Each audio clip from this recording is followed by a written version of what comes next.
Welcome to Dabo Recap. Enjoy your viewing. Subscribe. Battlefield. The horses clatter their hooves angrily. People in cloaks sit astride them, holding spears in their hands. Apparently the battle will be bloody.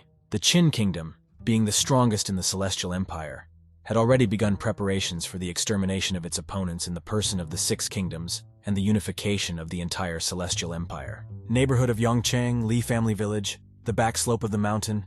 It was raining heavily. There is a board near a small pile of earth, and a guy in a blue robe is bending in front of it.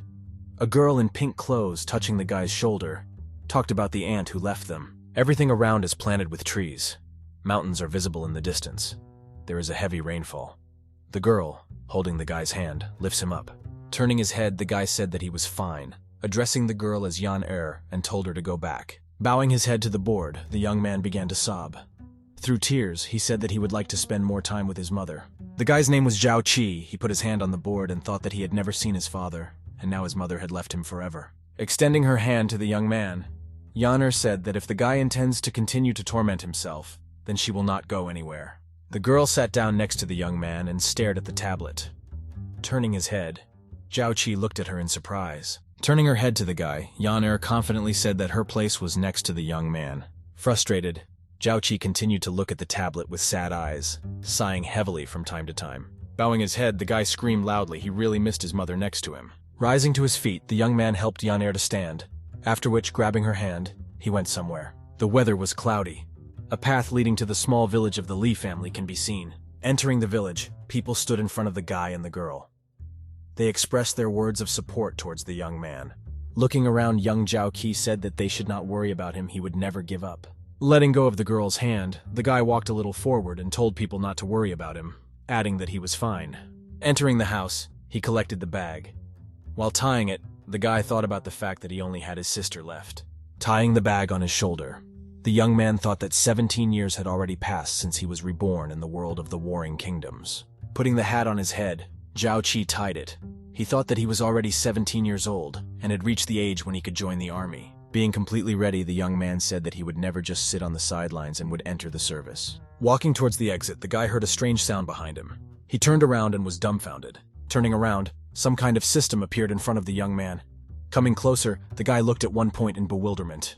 Continuing to look at a certain system, Zhao Qi said that he had finally waited for this. Stretching out his hand to the system, the guy thought that now he had the opportunity to rise and ensure peace and prosperity for his beloved. Pressing the button with his finger, the guy said that he was accepting the task from the system. Soon after pressing the button, system prompts appeared in front of the young man, which said that in connection with accepting the task, he received new techniques, capabilities, and skills.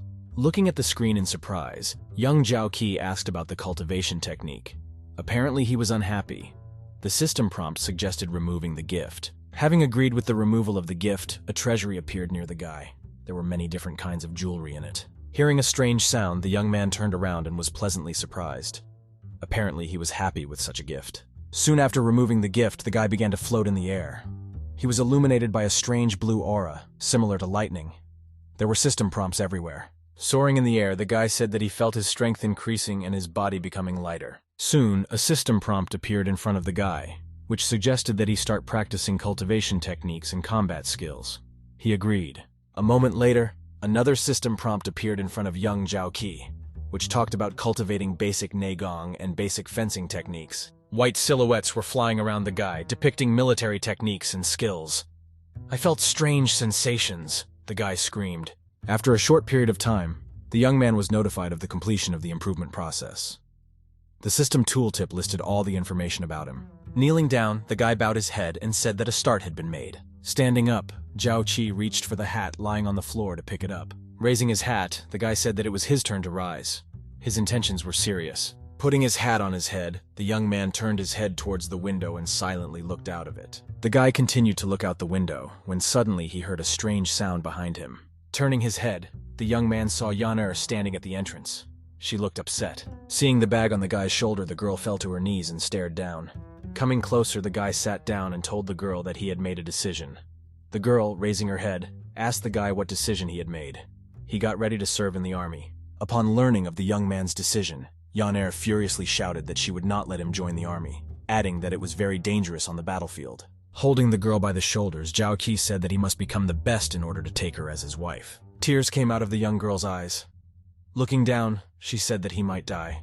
Looking into the girl's eyes, Zhao Qi promised that he would not die and would do his best to earn the title. Looking up, Yan asked her lover if he really wanted this. Looking into the girl's eyes, the guy smiled and answered her positively. Hearing the young man's answer, Yan rushed to hug him, saying that her heart belonged to him. It's night outside.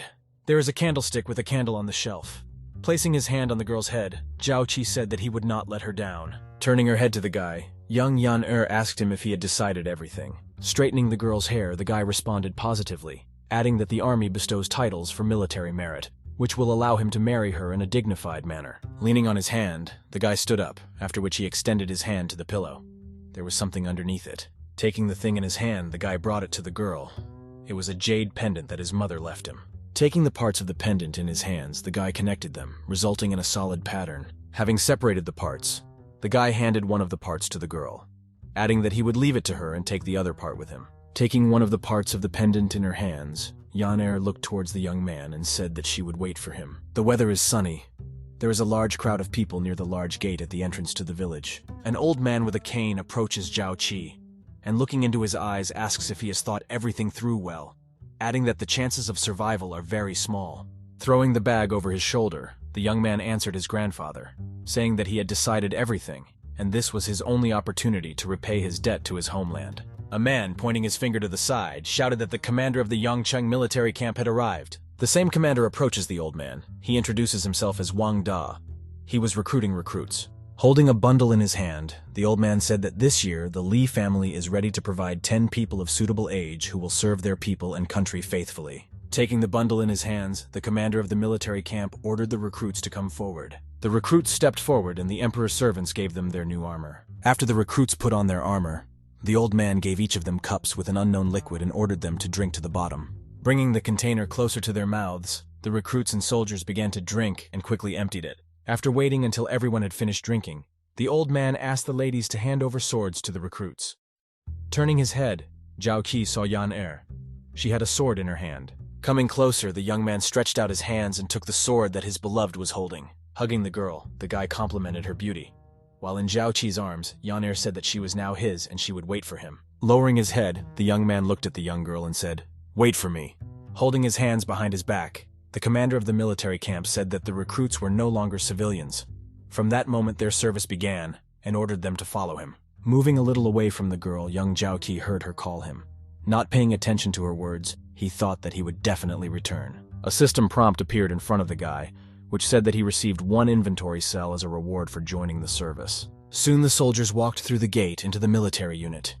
The commander tells everything about their army. Looking around, Zhao Qi said that he wanted to join these troops.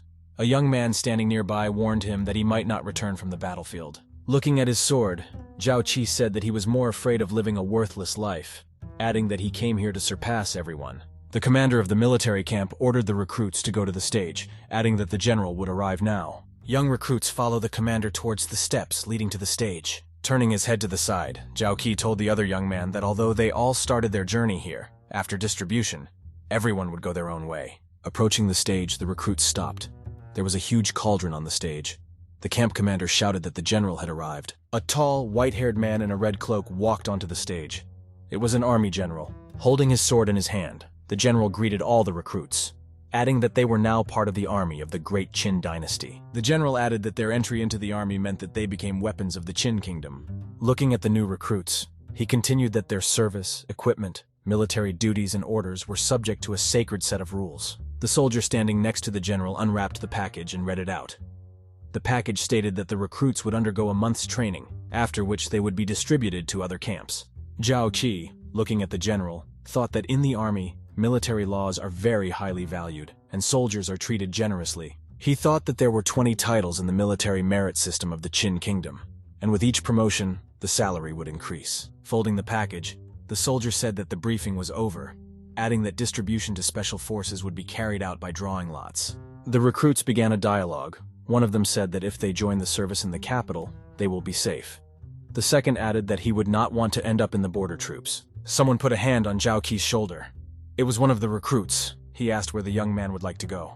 Ignoring the question, the young man turned to the general and asked if he could ask him a question. Without waiting for an answer, the guy shouted that he wanted to join the border troops and asked if he could get onto the battlefield. The general, keeping his hand on his sword, began to slowly move towards the recruits. Stopping on the steps, he looked at the young man in surprise and asked if he really wanted to become a border guard. The general quickly began to move towards the guy, looking him straight in the eyes. Looking into the general's eyes, the young man confidently gave a positive answer and added that he wanted to protect his homeland from enemies, because this was their direct responsibility. The recruits were discussing young Zhao Qi's words in surprise right behind his back. The army general interrupted the guy, saying that he wanted to know the name of such a determined young man. Looking into the general's eyes, the young man confidently said that he was Zhao Qi from the Li family village. The general turned around and, leaving, said that he would remember, saying the name out loud. Having risen to the stage, the general ordered the guy to stand up, pointing his finger at him, and wait until they made a military badge for him. Coming out of his standing, Zhao Qi was glad that the general himself noticed him, thinking that he was very lucky and that he should not miss such a chance.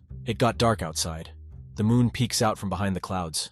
Everything around is planted with trees. Mountains are visible in the distance. There were large barracks on the territory of the military unit. At the top was a black banner. There was a guard at the entrance to each tent. Taking out the pendant, the young man looked at it with a smile. He thought that all he had to do was wait until he could go to the front, because war was an opportunity to reach the peak of martial arts. Unexpectedly for everyone, and in particular for the young man, several recruits appeared at the entrance. Turning his head, the guy looked in surprise and asked what they were doing here. Entering the barracks, one of the recruits, addressing the young man as Brother Qi, said that they had decided. Zhao Qi's face changed and he warily asked them what they had decided. The rookie looked the guy in the eyes and replied that from now on, they would follow him.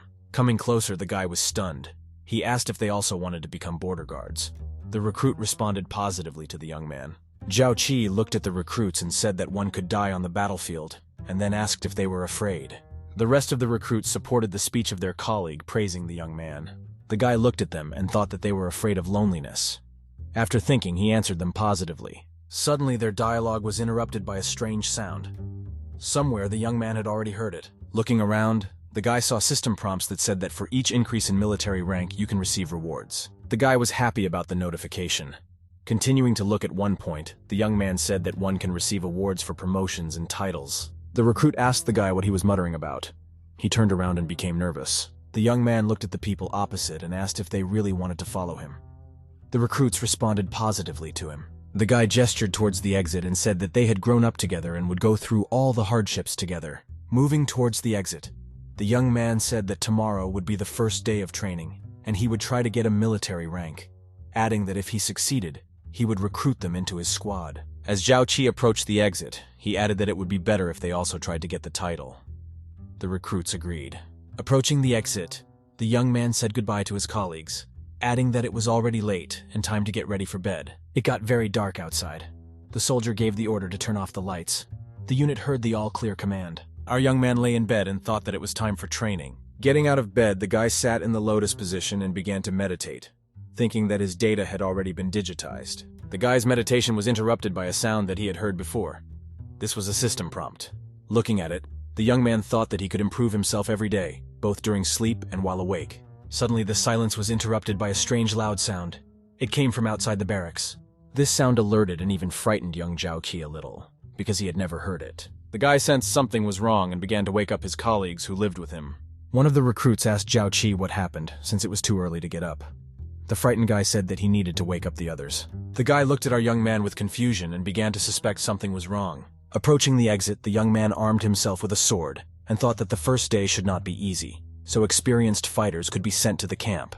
They needed to show themselves properly. The guy looked at the sword and thought that if each of them received a rank, then together they could lead 45 soldiers. It's night outside. The weather is cloudy. A loud stomp was heard at the entrance to the camp. As Zhao Qi expected, these were experienced fighters. One of them ordered not to spare anyone and show the recruits what a military camp is. Armed with swords and sticks, the men roll up their sleeves and enter the barracks one by one. Screams, roars, and sounds of blows come from the barracks. One of the experienced fighters shouts for the others not to spare anyone and to beat them well. The general standing nearby looked in surprise and asked who entered the barracks. A soldier standing nearby told him that it was Wu Fu's detachment. Looking angrily at the barracks, the general said that these soldiers had no sense of self-control at all, and asked the soldier to tell them not to overdo it. Meanwhile, complete chaos is happening in the barracks. Our Zhao Qi dealt with his opponents with ease. Some are already lying on the floor, some are running out of strength, and some are still fighting. One of the experienced fighters, addressing the other as Brother Yu, said that the recruits these days are too daring. An experienced employee, pointing his finger at the young man, said that they violated military discipline by beating veterans. A loud trumpet sound sounded outside. The soldiers shouted loudly for the recruits to come to the gathering. The recruits lined up and discussed the situation, in the hope that the experienced fighters would be punished. Suddenly, a strange sound was heard from one of the barracks. It alerted the general, and he turned around. Turning around, the general saw beaten, seasoned soldiers coming out of one of the barracks. The general looked angrily in their direction and asked what happened to them. The soldiers standing nearby mocked the experienced fighters, pointing their fingers in their direction, and were glad that finally someone was able to teach them a lesson. Looking at the beaten man, the general ordered him to return to duty, calling him a disgrace. Seasoned soldiers leave the camp. The general and soldiers follow them with their gaze. The general was angry. He looked around and angrily asked who did this. A new recruit stepped forward. It was our Zhao Qi, holding a sword in his hands, I answered confidently. The general immediately recognized the recruit, because he was the only one who volunteered to become a border guard. Lowering his gaze, the general told the young man through gritted teeth to tell him what they had done there. Holding the sword with both hands, the young recruit said that he and the others were resting in the barracks, but the enemies were planning to attack them, so they decided to fight back on his initiative. The general looked into the guy's eyes with horror and asked what he was saying. The soldiers whispered that the young man would definitely not live, because he was insolent to General Pan. Looking into the guy's eyes, he thought and understood why General Meng paid attention to this young man. There really was something unusual about him. The general looked at the guy with a smile, after which he laughed out loud. Putting his hand on his sword, the general turned around and began to leave. As he left, he just said, "Well, that's nice." The general walked up to the large wooden boxes and said, "It turns out that the enemy invaded the barracks and the guys fought back." Climbing onto the boxes, he said that General Main had assigned him to command the recruit camp, and today they had learned the rule of natural selection. Pointing his finger at Zhao Qi, the general said that the Great Qin dynasty needed people like him, adding that they would face almost certain death in the war. Colleagues patted the young man on the shoulder and said that General Pan himself praised him, but the guy asked him not to rush to conclusions because the game had just begun. Looking at the guy, the general loudly shouted to Zhao Qi so that he would listen to his order. The guy, holding the sword in his hands, lowered his head down and answered precisely. The general praised the guy, saying that the young man took control of the situation, despite the curfew, and promoted him to commander of the border detachment. Someone was happy for the guy, telling him that he deserved it, and someone was dissatisfied with this decision of the general. The general looked at the guy standing on one knee and asked why he was silent. Did he really not want to receive this title? The guy looked at the general with a smile and asked what the maximum position a recruit could receive. The soldiers standing nearby were stunned.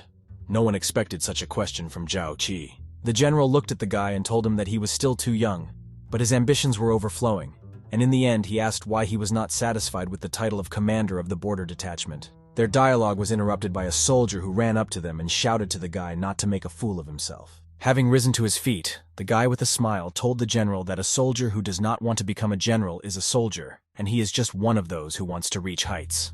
The general looked at the young recruit, smiled and laughed loudly at the top of his voice. The general said that he liked the guy's arrogance, but to receive a title or rank, military merit is needed, adding that today he has a chance to show courage and receive the rank of centurion. The guy looked at him and decisively and confidently declared that he was ready for anything. His task was to challenge any fighter from the general's personal guard to a duel.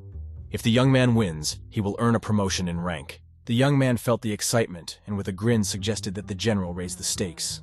Zhao Qi invited the general to fight against 10 bodyguards at once. If he loses, he will be punished, but if he wins, the general will promote the guys. The recruits are actively discussing the young man, saying that he is crazy or crazy. One of his colleagues approached the guy and advised him to quickly apologize to the general. The general was upset. He thought that the young man was really talented, but in fact he turned out to be an arrogant and self-confident fool. Turning to the guards, the general ordered them to prepare and begin battle. As he was leaving, the general heard the young man thank him, but he did not attach any importance to this. Young Zhao Qi was surrounded by guards. One of the soldiers suggested that he attack in turn, otherwise the shame would not be washed away later. Looking around, the young man confidently told the soldiers to attack together. The guard was angry with the young man because of his words. Shouting that the guy was a brat, he rushed sharply in his direction. Turning around, the guy saw a soldier flying towards him. He thought that the guard was too slow and he could easily defeat him. The young man deftly jumped to the side, thereby blocking his opponent's attack. Quickly closing in on his opponent, the young man delivered a crushing blow to the face. The guy's blow was so strong that the guard was thrown several meters. One of the soldiers, seeing the force of the young man's blow, was very surprised and stood in a stupor. The experienced soldier was also surprised by the great force of the guy's blow and wondered how they even survived. General Pan, seeing the fight, was pleasantly surprised. He said that there really was something in the young man, since he was able to knock down the guard with one blow. One of the guards shouted for them to attack together. Hearing these words, the soldiers sharply moved towards the guy. In an instant, the guards closed in on the young man, surrounding him on all sides. After analyzing the situation, Zhao Qi jumped to the side, thereby repelling several attacks from different sides at once. Having repelled the attacks, the young man quickly closed the distance with one of the guards and delivered a strong blow. Seeing a soldier behind him who was about to attack the young man, he immediately launched a kick to the abdomen. The guy began to make strange movements with his arms and legs. Apparently it was some kind of technique. The young man hits the ground with his fist. Due to the enormous force of the blow, a shockwave came out of the ground, causing all the enemies to scatter in different directions. Having taken a strange position, the guy looked around. His opponents were lying around. He easily dealt with them. The general was shocked by what he saw. Apparently, he had never seen anything like it. The recruits looked at Zhao Qi with admiration and surprise as they discussed him. The soldier standing next to the general with folded hands said that the young man had incredible strength. The guy approached one of the guards and, giving him his hand, asked if he was okay. Seeing the young man's fight, the general shouted that he would fulfill his condition and award him the rank of centurion. Colleagues raised their hands up and shouted the young man's name, supporting him with this. Hearing the sound, the guy turned around. In front of him was a system tooltip that stated that he had received various rewards for his promotion.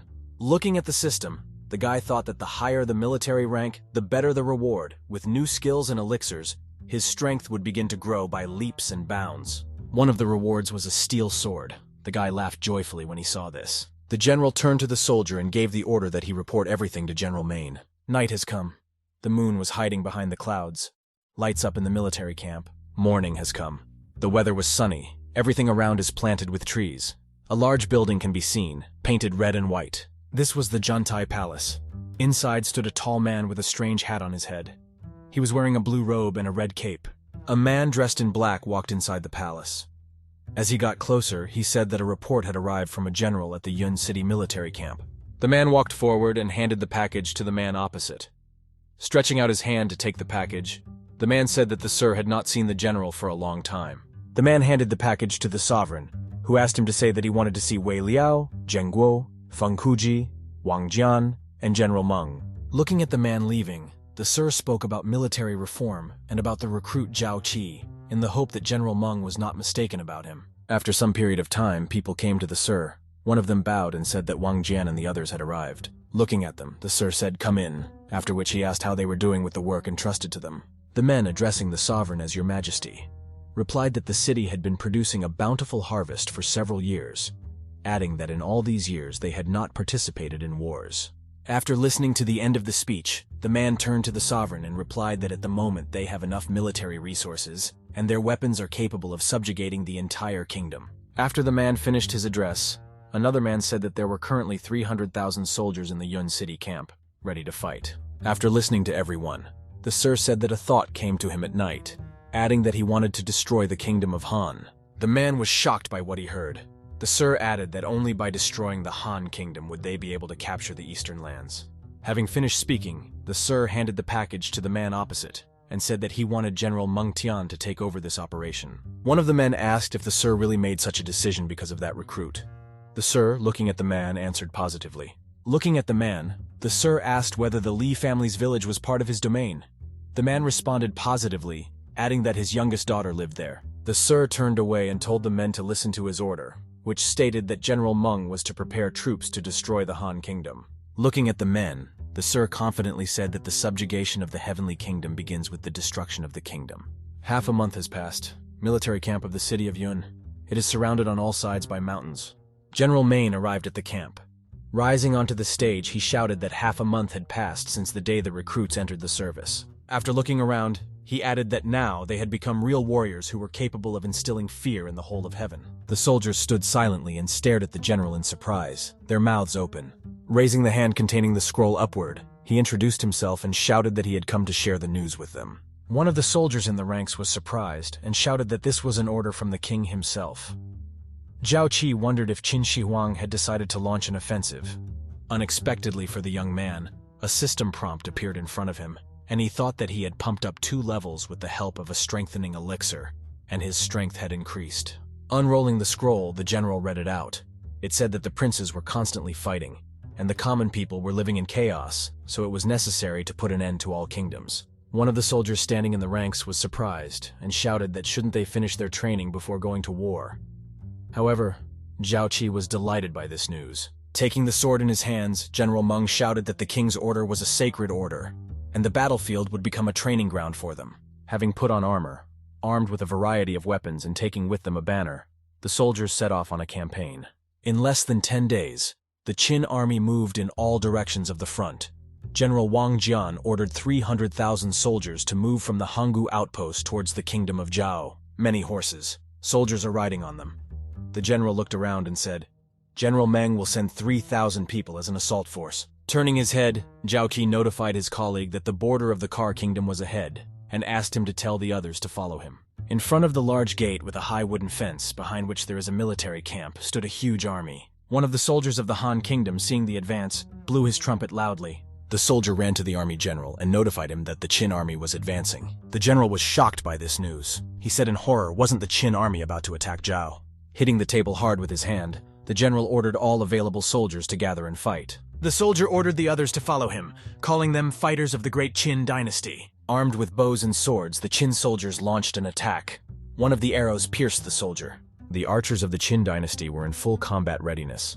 They were wearing heavy metal armor and had a quiver of arrows on their backs. Hearing the order to begin the attack, the archers fired dozens of arrows at the enemies. Zhao Qi turned to his colleague and shouted for him to follow him in order to deal with the archers. Sticking his spear point forward, the young man bent down quickly and moved towards the archers. Approaching the enemy, the young soldier Zhao Qi pierced him completely with a spear. Quickly approaching the enemies, the guy pierced them with a spear. After each kill, a system prompt appeared in front of the guy, saying that he had gained experience. A man dressed in gold-colored armor looked at the young man in surprise. He thought that this guy was one of those who was not afraid of death. Zhao Qi stopped near the enemies and silently looked at them. Someone from the crowd shouted to kill everyone. Deftly jumping from his horse, the young man took out his sword and, shouting that today he would receive a new title, rushed into the crowd of enemies. Quickly closing in on his enemies, Zhao Qi delivered several crushing blows with his sword, winning the duel. Suddenly the young man heard stomping and screaming behind him. Turning around, he saw that an enemy soldier was approaching him and was about to hit him. Having time to react, the guy closed the distance and delivered a well-aimed blow with his sword to the shoulder area. The enemies stood in bewilderment. They did not understand where the young man got such a sharp sword. The young man, smiling sarcastically, told them to attack all together. Shouting angrily, the soldiers charged towards Zhao Qi. They were serious.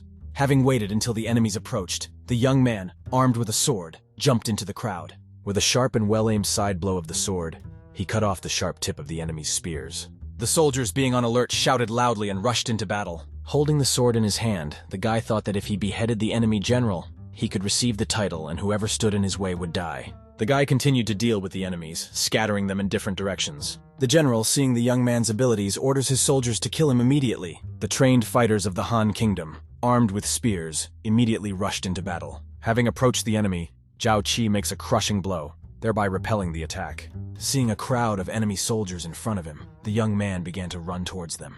The soldiers are in panic and do not understand what to do. The enemy general immediately gives the order to stop the guy. The general ran up to the horse and shouted that their defeat was a foregone conclusion and that he would go to Xinjiang and report everything. Seeing this, young Zhao Qi asked the general if he had decided to flee, adding that he had not given permission to do so. The guy ran and jumped high. He quickly closed the distance. People looking at him did not understand where he got such strength from, thinking that he was a demon. Landing not far from the enemy general, the young man stood silently and looked at him. The general, seeing this, screamed in horror. Apparently, he didn't expect the guy to catch up with him so quickly. The young man, looking at the general, smiled sarcastically and said that he needed his head. The guy jumped, and in an instant the sharp sword touched the head of the enemy general. The guy watched everything that was happening mercilessly and calmly.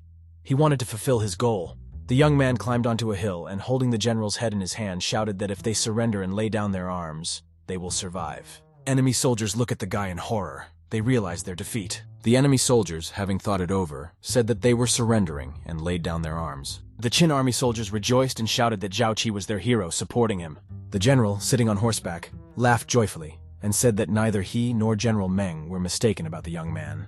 adding that an invincible hero had appeared in their army. System prompts appear in front of the guy, which say that he has received promotion points, experience points, armor, and also an elixir that strengthens Qi. Looking at the young man, the general said that he had truly accomplished a military feat. The general got off his horse, slowly approached the guy and told him to listen to his order. Looking the young man in the eyes, the general declared that for beheading the general of the army, he would be promoted to the position of commander of 1,000, and he would be able to command an army of 300,000 recruits. I pat the guy on the shoulder. The general smiled and said that within the framework of his official powers, he was elevating him to the rank of 1,000. Raising their weapons, the young man's colleagues supported him, shouting his name. The guy smiled and thanked them with his eyes. Looking around, he gave the order for them to clear the battlefield. The guy sat down on the fence and a system appeared in front of him. He was surprised that killing the general of the Han army brought him so much experience. Having looked closely, the guy saw a button to raise the level on the system screen, and without thinking twice, clicked on it and the process began. After thinking a little, the guy realized that he could increase the level of his basic fencing skill. A system prompt appeared in front of the guy, which said that he could increase his basic fencing skill. He agreed, and the process began. The youth's basic skills became increasingly stronger.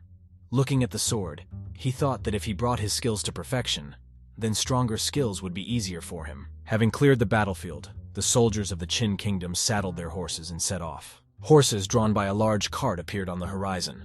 There were people in the cart. A black banner could be seen from above. Looking ahead, the man spoke of an assault team that was supposed to deal with the enemy.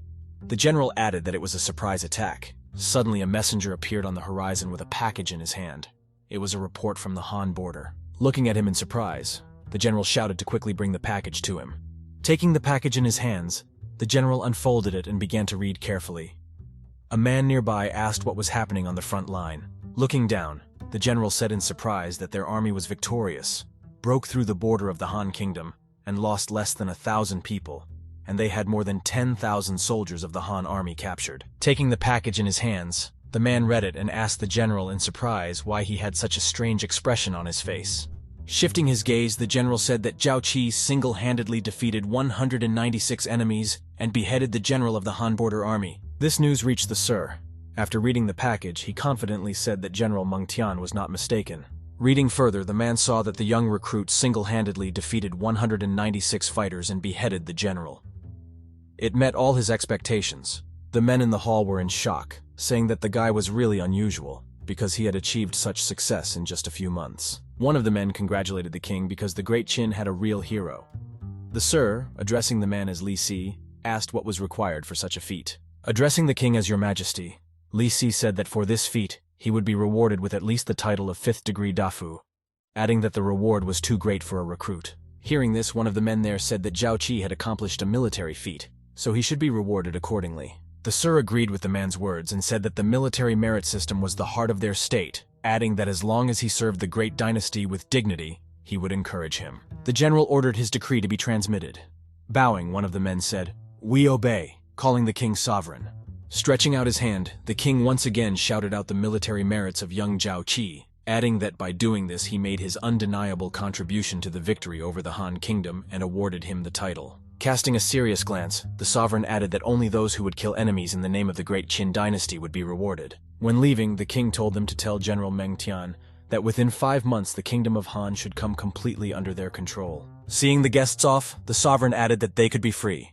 Having bowed, the men answered, "We obey." After the guests left, the man approached the painting, which depicted a dark-skinned girl.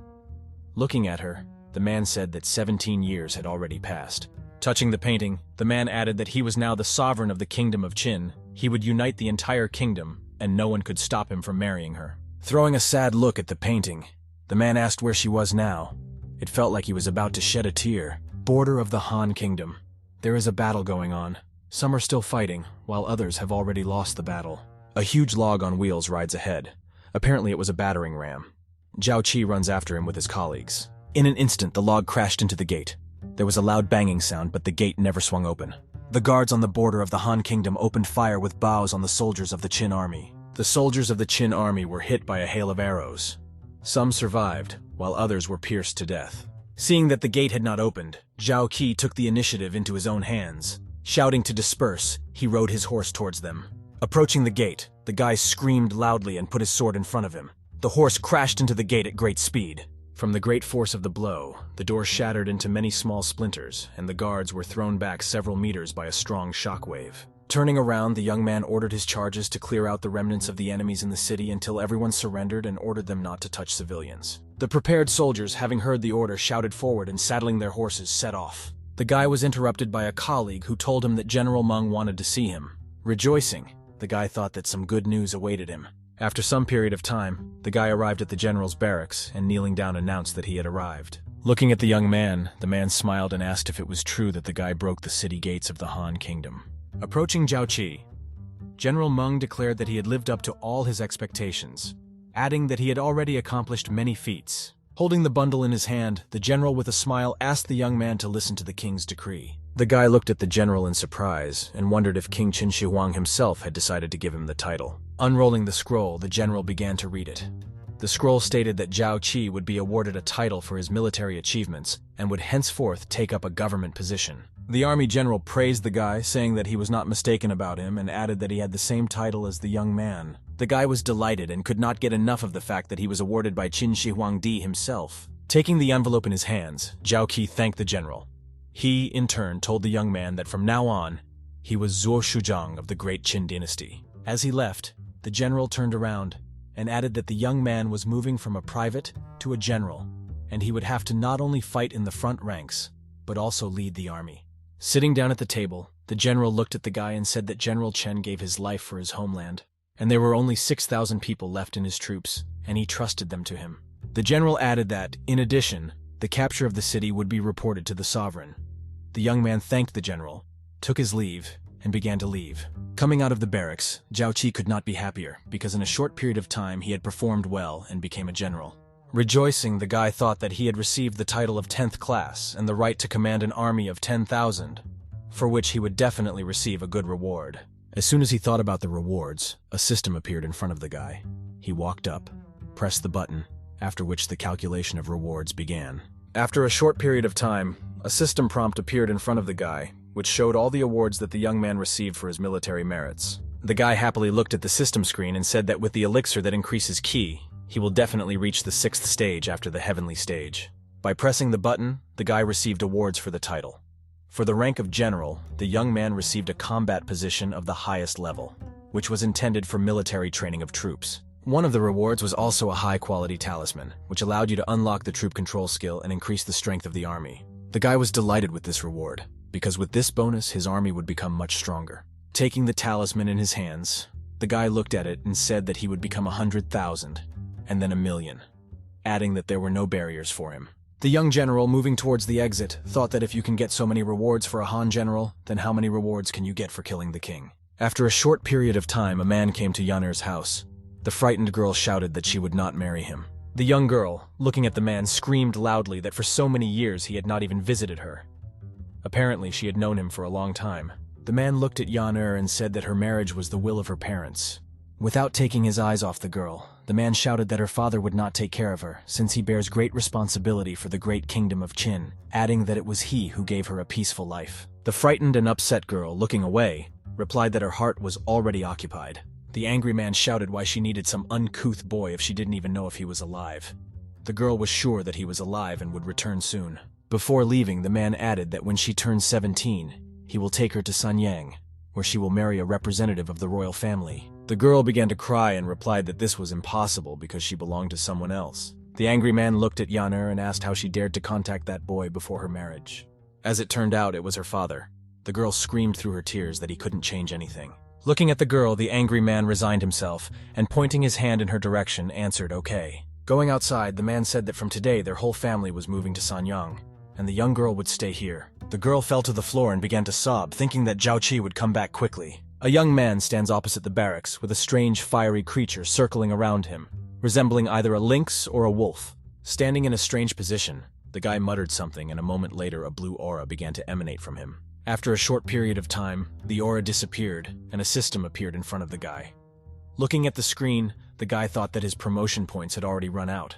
Behind the guy there was a strong sound of army boots and human breathing. Turning around, the young man saw his charges behind him, who greeted him. Zhao Qi thought it would be a good idea to make them his personal guard.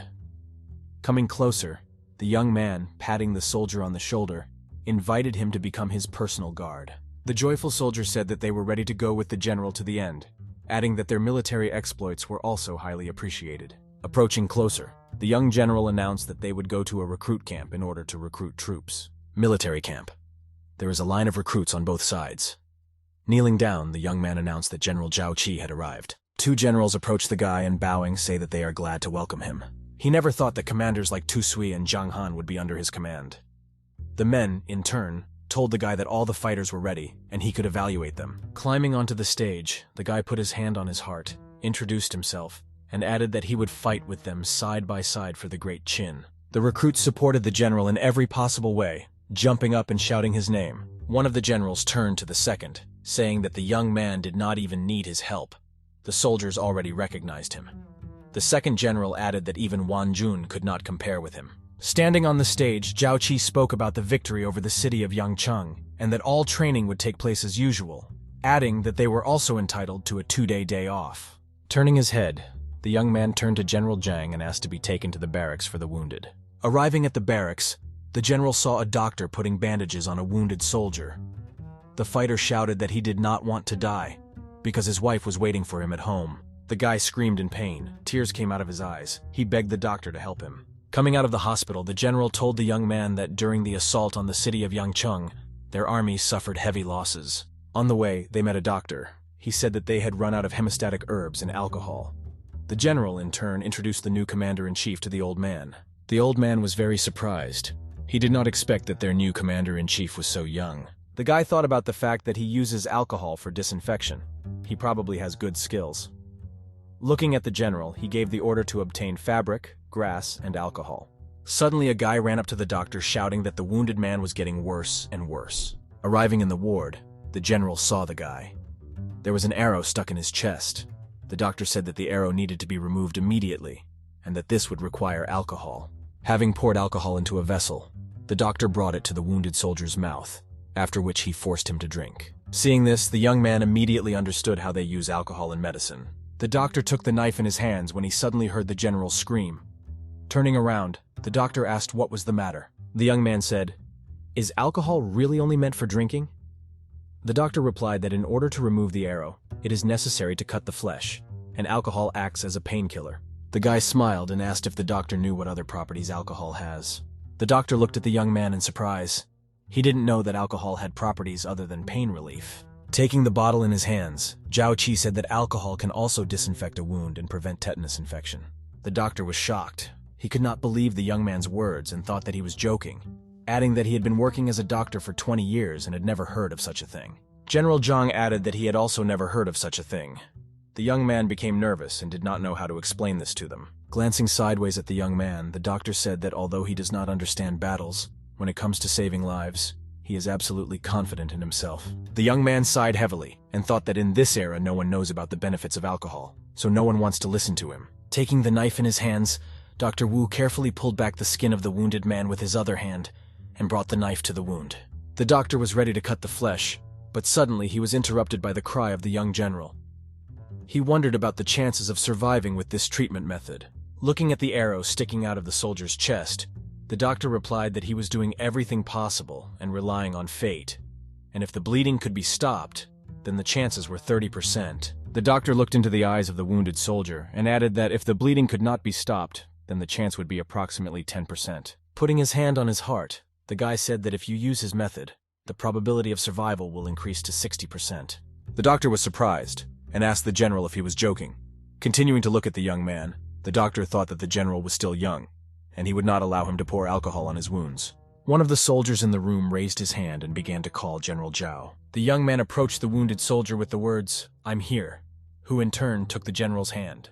Looking the general straight in the eye, the fighter said that he saw with his own eyes how he broke through the city gates and beheaded the enemy general, adding that he believed him. Hearing the soldier's words, the rest of the wounded rebelled.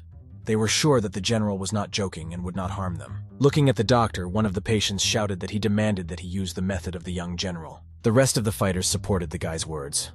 One of the soldiers said that the method should be tried on him first. Looking at the soldiers, the young man smiled and told them not to worry.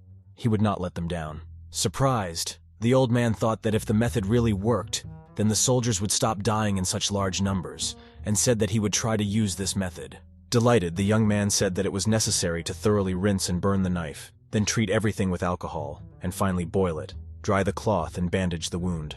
Looking at the young man in surprise, the doctor said that he would prepare everything right away, and asked if anything else was needed. Zhao Qi handed Dr. Wu the bottles and said that this medicine for the treatment of puncture wounds, which he had prepared before the service, would help him stop the bleeding. Handing over the bottles, the general said that if any problem arises, he will always help. The generals moved towards the exit.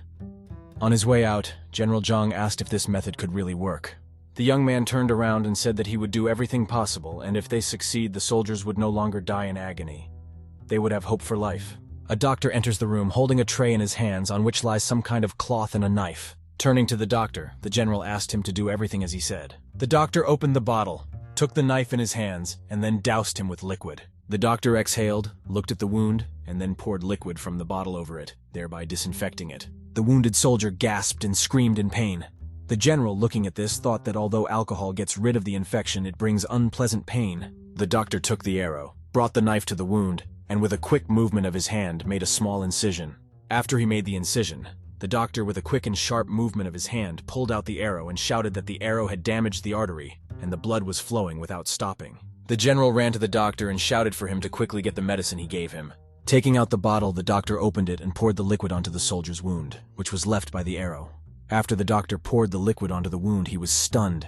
He was shocked and couldn't believe his eyes. Because of the liquid that was in the bottle, the wound instantly healed, and not a trace remained of it. Zhao Qi shouted joyfully, it turned out, adding that the blood had stopped. The general, looking at all this, was at a loss. Applying a rag to the former wound, the doctor smiled and stated that he was grateful to the general, adding that he had learned a lot today. The young man looked at the doctors and declared that from today on, soldiers would be saved only using this method, after which he ordered to wash and boil all the dirty fabric. The alarmed old man approached the young general and apologized for not believing him, asking him to tell in more detail what all these methods were based on. The guy answered the doctor that tetanus is not a curse of war, but an infection from rust on swords and arrows, adding that the low survival rate is also due to the lack of sterility. Looking at the guy in surprise, the old man said that he had been practicing medicine for many years, but he didn't understand anything at all. The guy added that he was not to blame, because such methods were not described in the manuals. The young man turned to General Tu, said that hundreds of soldiers would be needed in the barracks for the wounded, adding that he wanted to get a reception from General Meng. Suddenly, General Meng Tian entered the barracks and said with a smile that there was no need to wait for the reception, because he himself had come. Approaching the general, the young man greeted him joyfully. The general praised the guy for his method of treatment. Looking at the guy, the general said that he had just learned about his magic cure for wounds and asked to share the recipe with the Qin dynasty. The guy agreed. The young man thought that the higher the title, the better and richer the rewards. Now he had a miraculous elixir of small circulation that was stronger than his medicine. The general said that he would definitely report to the sovereign about his reform of methods of treating the wounded, and also give the recipe for his medicine. Smiling, the young man thought about the decisive battle and the capture of the capital of the Han Kingdom. The fall of the city of Yangcheng inspired the Qin army on all fronts. As a result, all cities and settlements along the border fell. 200,000 brave fighters surrounded the capital. General's barracks. He, looking at all the people there, asks how the troops are being brought up. A man comes out to the center and, bowing, reports that the capital of the Han Kingdom is already surrounded by their army, adding that tomorrow their troops will begin the decisive battle. Zhao Qi looked at this and thought that the forces of the Han Kingdom were already running out and their defeat was only a matter of time. The youth knelt down and stood silently while the others pleaded that General Meng assign them to lead the assault. The general looked in surprise and asked the young man why he didn't ask. Looking at the general, the guy replied that recently he had been awarded quite a lot of military merits, so he would not argue with the other generals. The general listened to the guy, after which he laughed loudly and declared that he was right. The guy thought that capturing the city and killing the king are different things, and if they want to storm the city, then let him. His goal is different. Unexpectedly for everyone, a soldier runs into the barracks shouting that a report has arrived. The general asked what was the matter. The soldier reported that the number of survivors among the wounded had increased, and the survival rate was approaching 50%. The general was surprised by such a high survival rate, and he thought that out of 10 bottles of medicine, only 2 were used, and this already greatly increased the chance of survival. Coming closer to the guy, the general bowed and said that he should thank him from their entire Qin army. The surprised young man looked at the general and assured him that he shouldn't do this. The people in the barracks were surprised that this medicine was made by Zhao Qi himself, adding that the general was not only excellent in battle, but also well-versed in medicine. The general turned to the young man and said that now he would definitely be able to report to the sovereign about his method of treatment and send a prescription for medicine. The guy looked back and said that their words meant a lot to him, adding that he believed that, as a general, he was obliged to save all his comrades. Looking at the young man, General Meng Tian added that commanders and privates should be one, and asked who wanted to command the assault. A man stepped out of the ranks and stated that he wanted to take on the responsibility of commander of the assault. Looking at the man, the general agreed and appointed him to this position. The man folded his hands and thanked the general. Turning his gaze to Zhao Qi, the general stated that he would support the army from the flank, and if something went wrong, he would rush to the rescue. Hearing the general's order, the young man thought that support from the flank made it possible to quickly and easily move his army, and therefore an excellent opportunity to kill the king. After some period of time, the report reached the king. He was very surprised by the medicine and called it a real revolution in medicine. The people nearby did not understand what kind of strange bottle the king was holding in his hand, questioning him. Looking at the bottle, the sovereign said that this was a medicine for puncture wounds, adding that it could effectively stop bleeding if you poured it on the wound. People looked at the bottle in the hands of the king and could not believe that such a medicine really existed. The emperor looked at the people opposite, smiled broadly, and then called the doctor. After a short period of time, a short, gray-haired old man appeared in the hall. It was the doctor. He introduced himself as Xiaowuju and announced that he had arrived. Looking at the doctor, the sovereign said that he was his only court physician, adding that only he could trust him to test this remedy. The doctor looked at the bottle standing on the tray and answered to eat. Looking at him, he extended his hand to him. The doctor opened the bottle and brought it to his nose, after which he said that it was indeed a hemostatic medicine, consisting of many healing ingredients. Adding that the medicine needed to be tested in practice, the doctor asked that they bring him a rabbit. With the rabbits back on the table, the doctor took a knife and carefully cut an artery in the animal's abdomen. The doctor picked up the bottle of medicine, opened it, and poured it onto the rabbit's wound. After a short period of time, the wound on the animal's stomach began to heal. Taking the rabbit in his arms, the doctor saw that the wound had quickly healed, and in its place only a scar remained. The doctor was very surprised. Looking at the rabbit, he said that this was a magical medicine. It was tens or even hundreds of times stronger than the hemostatic herb he had developed. The people there were perplexed. They could not believe that it stopped the bleeding so quickly. Looking at the sovereign, the doctor said that he did not expect that among their army there was such a skilled healer, adding that he would like to see him. The king said that his name was Zhao Qi. The doctor looked at the king in surprise and repeated the name of the young man, asking the king if this was the name he had given. Looking at the doctor, the sovereign nodded positively and asked if he knew him. Looking down, the old man answered in the negative, shook his head, and thought that it might just be a coincidence. There is a pregnant woman on the bed. She asked her father, if she gave birth to a boy, to name him Ying Qi, since he is the son of brother Zheng. Apparently, these were his memories. The man looked down. It felt like he was about to shed a tear. He thought about his daughter, and how he had not found her for many years. Suddenly, the old man's thoughts were interrupted by the king. He gave the doctor the recipe for the medicine, adding that he was now responsible for its production. Looking at the people present in the hall, the sovereign asked how Zhao Qi should be rewarded. One of the men said that he should be fully rewarded for this again. The others supported his words.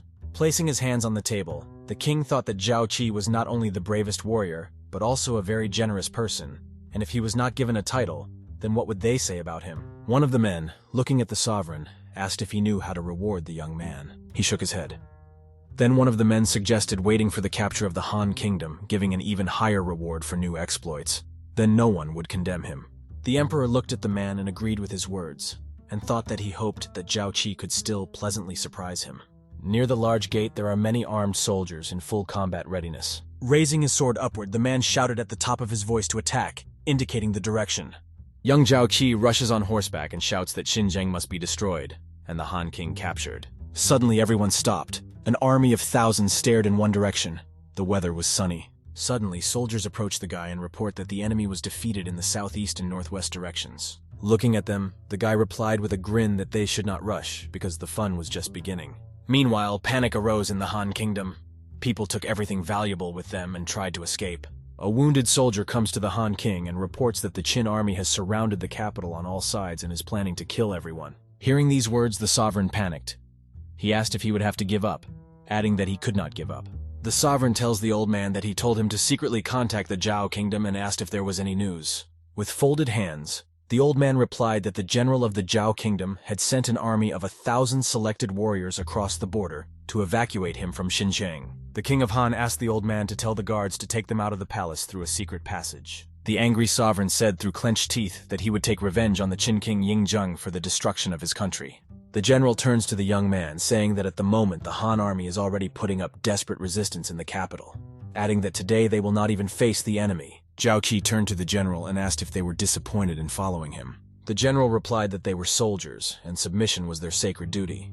The yawning man said that he had to watch as the others beat out their titles. Turning to them, the guy told them not to worry, and promised that today they would accomplish the greatest feat. After the young man's words, the general thought that he was joking again, and decided to ask him about it. A soldier rides up to the generals on horseback with a report. He notified them that traces of troops from the Zhao kingdom had been discovered in the dense forest to the south. The young man looked at the messenger, and having thought about his words, grinned. He expected this to happen. Turning his head, the guy turned to Zhang Han and Tu Sui, telling them to listen to the order. The men looked at each other and wondered if a serious enemy had really appeared. Dark night. The king of Han and the guards emerge from the secret exit of the palace. In front of him is a horse-drawn cart and several accompanying soldiers. A soldier approaches the sovereign, kneels down, introduces himself, and greets him. Coming closer, the king thanked the general and added that he would not forget the mercy of their government, and when the time came, they would recapture the great Han together. After listening to the king, the general thanked him for his words, and pointing to the cart, said that time was running out, adding that he would reach Handan safe and sound.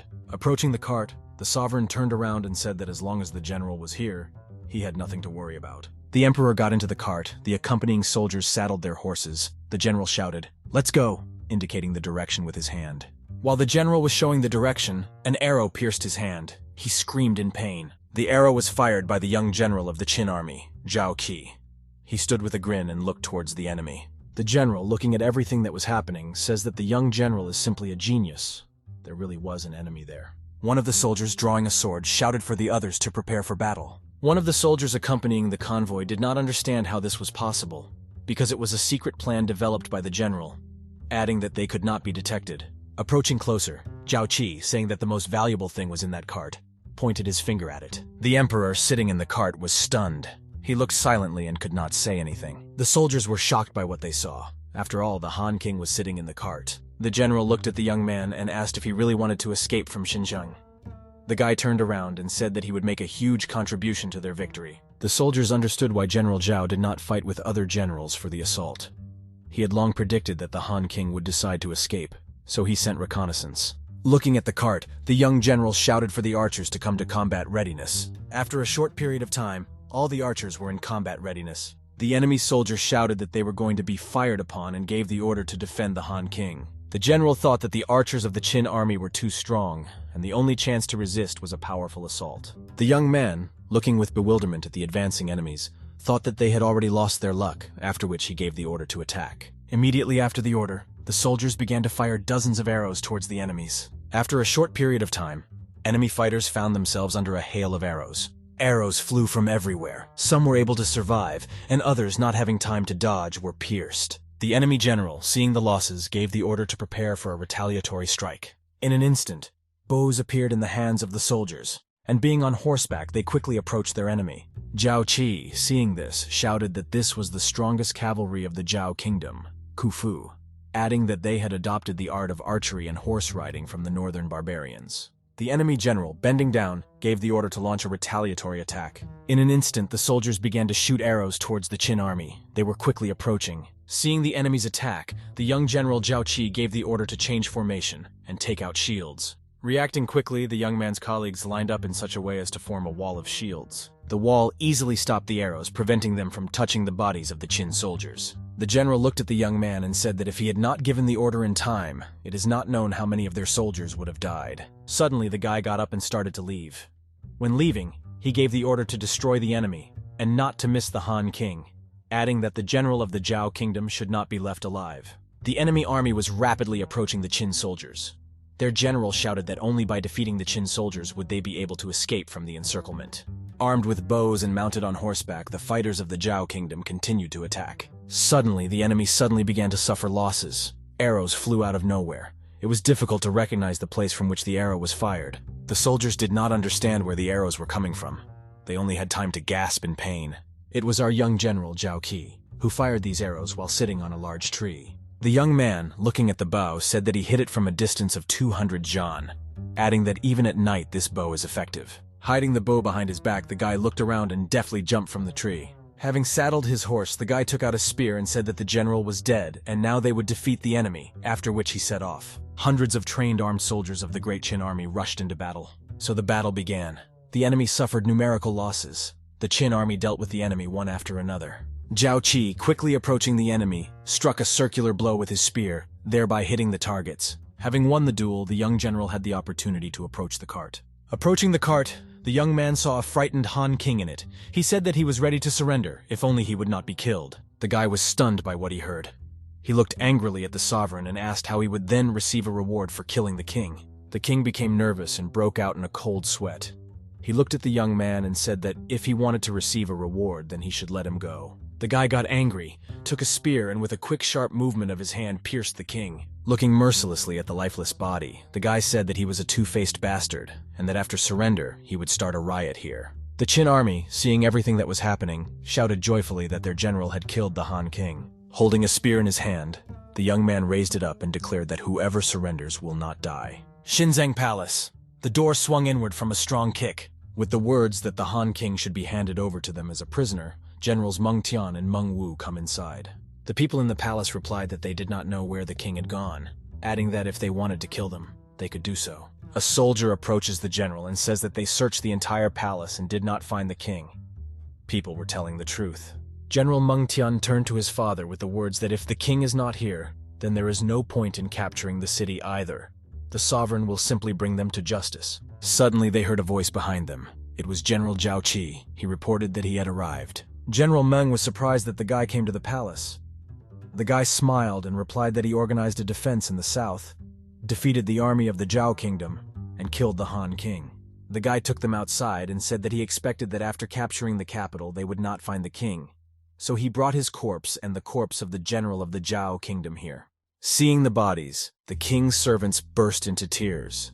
General Meng began to ask the young man whether he knew in advance that Zhao's troops would come to the aid of the king. The general, coming closer to the guy, praised him and said that now he understood why he could not participate in the assault on the city, adding that if it had not been for him, they would have been punished. General Meng Wu approached Zhao Qi and said that he had heard a lot about him, adding that he had already accomplished many feats from the border to the capital of the Han Kingdom, and the army of Yang City could be proud of him. The guy became embarrassed and, smiling, answered the general that this was just his duty to Great Qin. The general patted the guy on the shoulder and said that later he would write a letter to the sovereign, in which he would detail his feat, for which he would definitely receive a reward. Having hugged the young man, the general smiled and invited the guy to go to everyone else. Coming out of the palace, the general declared that the Han King had been killed by General Zhao Qi, and the Han Kingdom had been captured by their army, adding that from now on, nothing would interfere with their plans. The soldiers of the Qin army were sincerely happy about the next military achievement of their general. They shouted and jumped, supporting him with this. Turning to the young man, the general said that these joyful exclamations were dedicated to him too. Looking the guy straight in the eyes, the general smiled and added that perhaps the great kingdom of Qin had another god of war. Turning to the general, young Zhao Qi replied that he would never disappoint his homeland. Entering his barracks, the guy ordered Li Qing not to let anyone in without permission, because he needed to gain strength. Entering the barracks, the guy called the system and asked it to count the awards. The general lay down on his bed and looked through the awards he had received.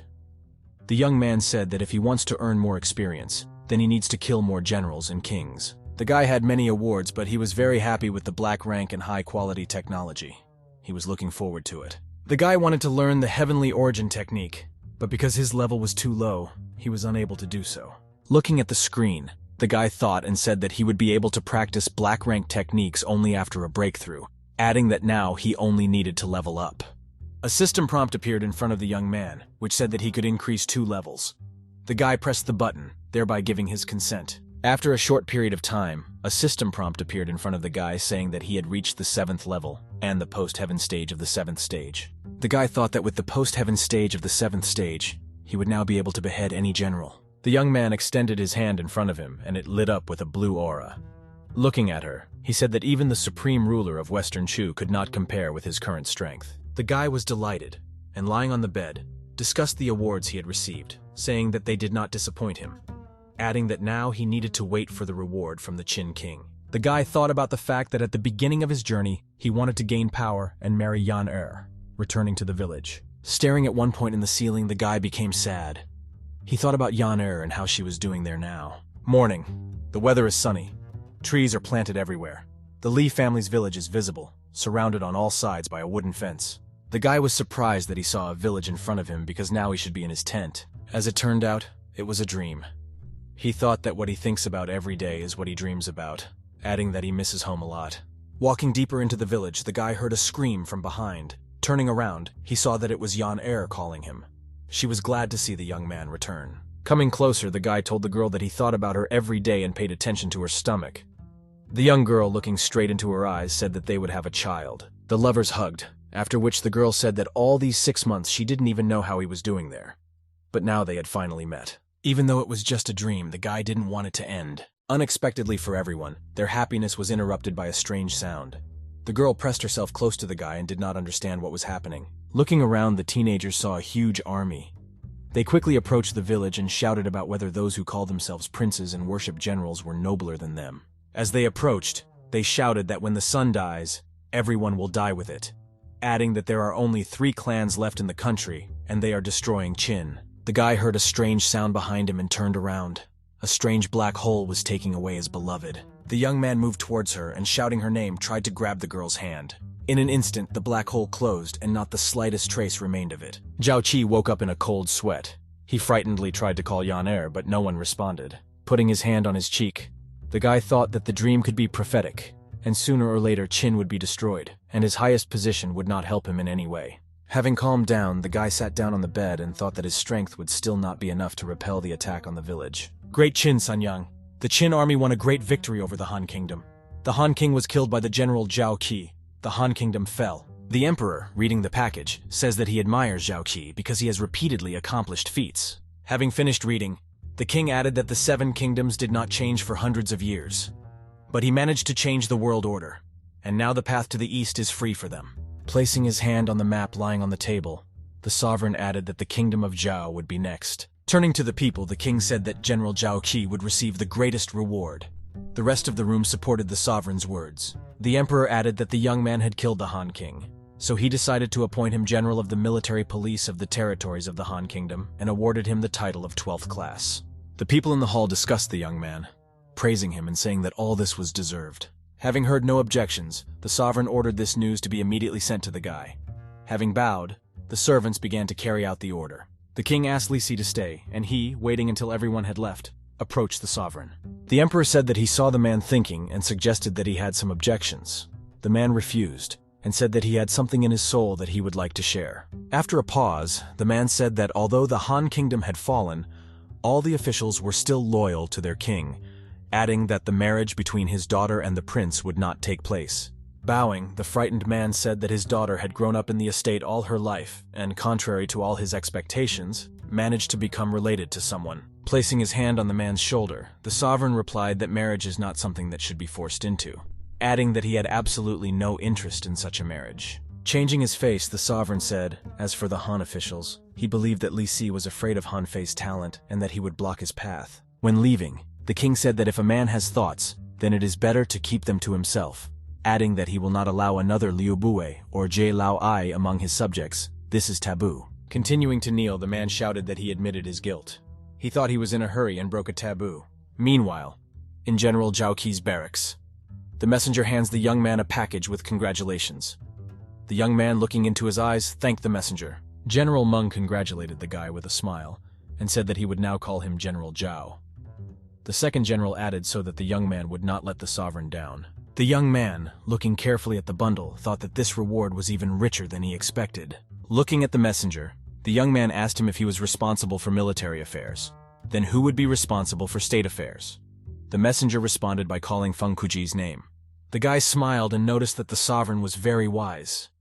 Looking at the messenger, the guy thought and realized that the king was excellent with power in his hands. The guy seriously thought that if he wants to master his destiny and stop depending on what is happening around him, then he needs to take this power for himself.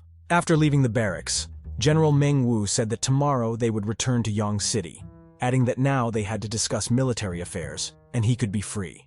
When leaving, the guy walked near the soldiers, who cast surprised glances at him. The young man looked around, but did not attach any importance to it. The soldiers congratulated the general, saying that they had heard the news from the sovereign. One of the soldiers suggested that the sovereign awarded the young man the right to command 50,000 soldiers. The guy sat down and, looking into his eyes, replied that the sovereign appointed him general of the military police of the Han territory and entrusted him with an army of 100,000. The soldiers were shocked by the new position and the number of soldiers their general could command. The soldiers knelt down and congratulated the general. The young man said that from now on, he would command an army in the Han territories, and he would need 2 generals of 50,000 men. Smiling, Zhao Qi said that they should become extremely reliable and loyal people. Enraged by the general's words, the soldiers looked at each other and began to think. Raising their hand and bending 2 fingers, the soldiers swore with their lives that they would be faithful to their general until death, and if they broke the oath, then heaven would definitely punish them. Standing up, the general leaned his elbows on the table, and with a smile answered the guys wonderfully, which most likely meant that they were being appointed to a new position. Coming closer, the guy put his hand on the fighter's shoulder and declared that he knew about their devotion and accepted their oath. A moment later, a system prompt appeared in front of the young man, which spoke of congratulations on the official hiring of subordinates and the loyalty system. The general lowered his head and began to think about the new function of the system. His new subordinates thought they had said something wrong. As he left, the guy said that he was simply very pleased with their devotion, notified them of the new position, and asked them to call Li Qinggu to him. Coming out of the tent, one of the soldiers hit his colleague in the face with a sharp movement of his hand. The soldier looked at his partner's swollen cheek and could not believe that this was not a dream, and that they had really been appointed to a new position. Wiping away his tears, the soldier said that he would be loyal to Zhao Qi until his death because this is the only way he can repay him for his kindness. Sitting down, the guy asked the system to open the loyalty system and thought that human feelings are extremely unpredictable, and betrayal can suddenly change loyalty. After some time, the devotion system was activated, and the names of the wards and the amount of their devotion appeared on the screen. The guy thought about the fact that the personal guard army was formed recently, so it is difficult to talk about loyalty. But if their values exceed 50, then this is already good. Exhaling, the guy thought that power is not a problem for him. So in the future, when hiring people, their loyalty will be much more important than strength. This is the only way he can earn power. Suddenly, a soldier enters the barracks and asks if the general called him. The general, answering positively, told him to sit down.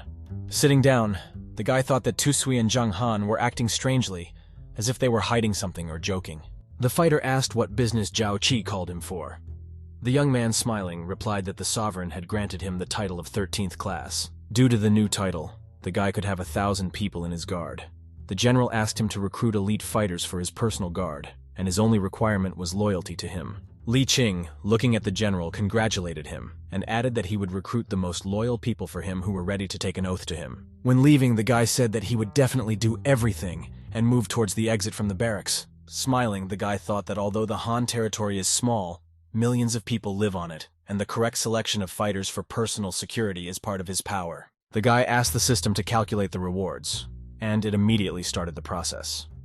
At the end of the process, the guy was surprised because he received yellow rank military equipment. The guy was delighted with the reward and wanted to quickly learn the new pressure point technique. After pressing the button, a system prompt appeared, which said that the owner's instructions were being followed and the process had begun. In the process of studying, the guy thought that a person's acupuncture points could be sealed by acting on them with internal force, thanks to which he could be immobilized and even killed. The process of imprinting in consciousness began. The guy thought that internal force was spreading throughout the body, hitting every point and rushing into consciousness. After some time, the process ended, and a system prompt appeared in front of the guy, which said that he had learned pain points. The current skill level was the first. Waving his hand, the guy thought that it was quick, and while he doesn't know anything about this skill, he will definitely try it if possible. The young man thought that now there was a black rank skill left. He wanted to learn the shadow technique.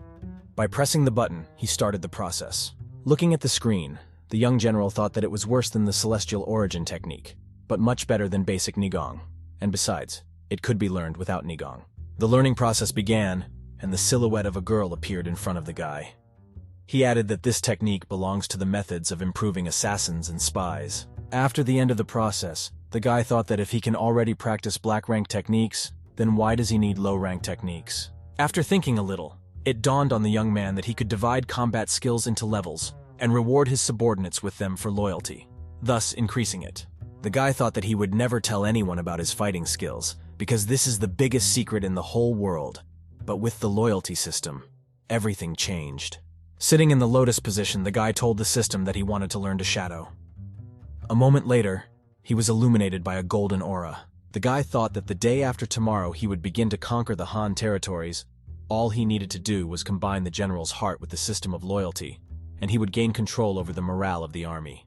General Meng Wu stood on a kind of stage and shouted that the fate of the Han territories was predetermined and the brave fighters of the Great Han had worked hard.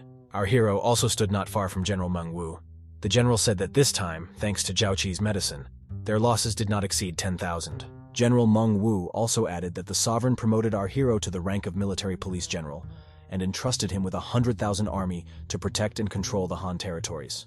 Everyone praised the young general and a huge crowd shouted the name of our Zhao Qi. Everyone was pleased with his service.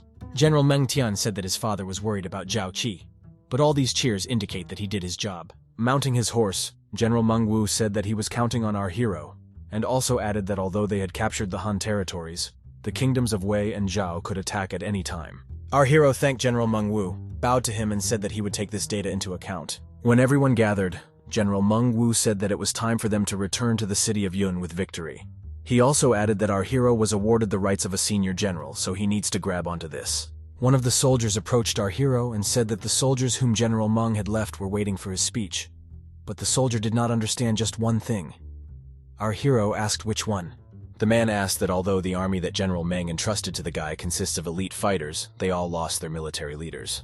Our hero laughed. Grabbing the soldier's shoulder, Zhao Qi said that General Meng acted in good faith and he would remember his noble deed. The soldier did not understand anything. Our hero thought that General Meng Wu did this on purpose so that he could raise new military leaders among selected warriors who would become his reliable support. Our hero went out to the soldiers and said that from today on, they will guard the Han territories under his command.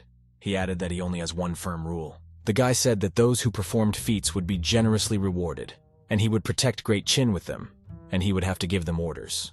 In conclusion, the guy said that there is only one voice in the army, and that is the voice of the commander-in-chief, and also asked if he was understood.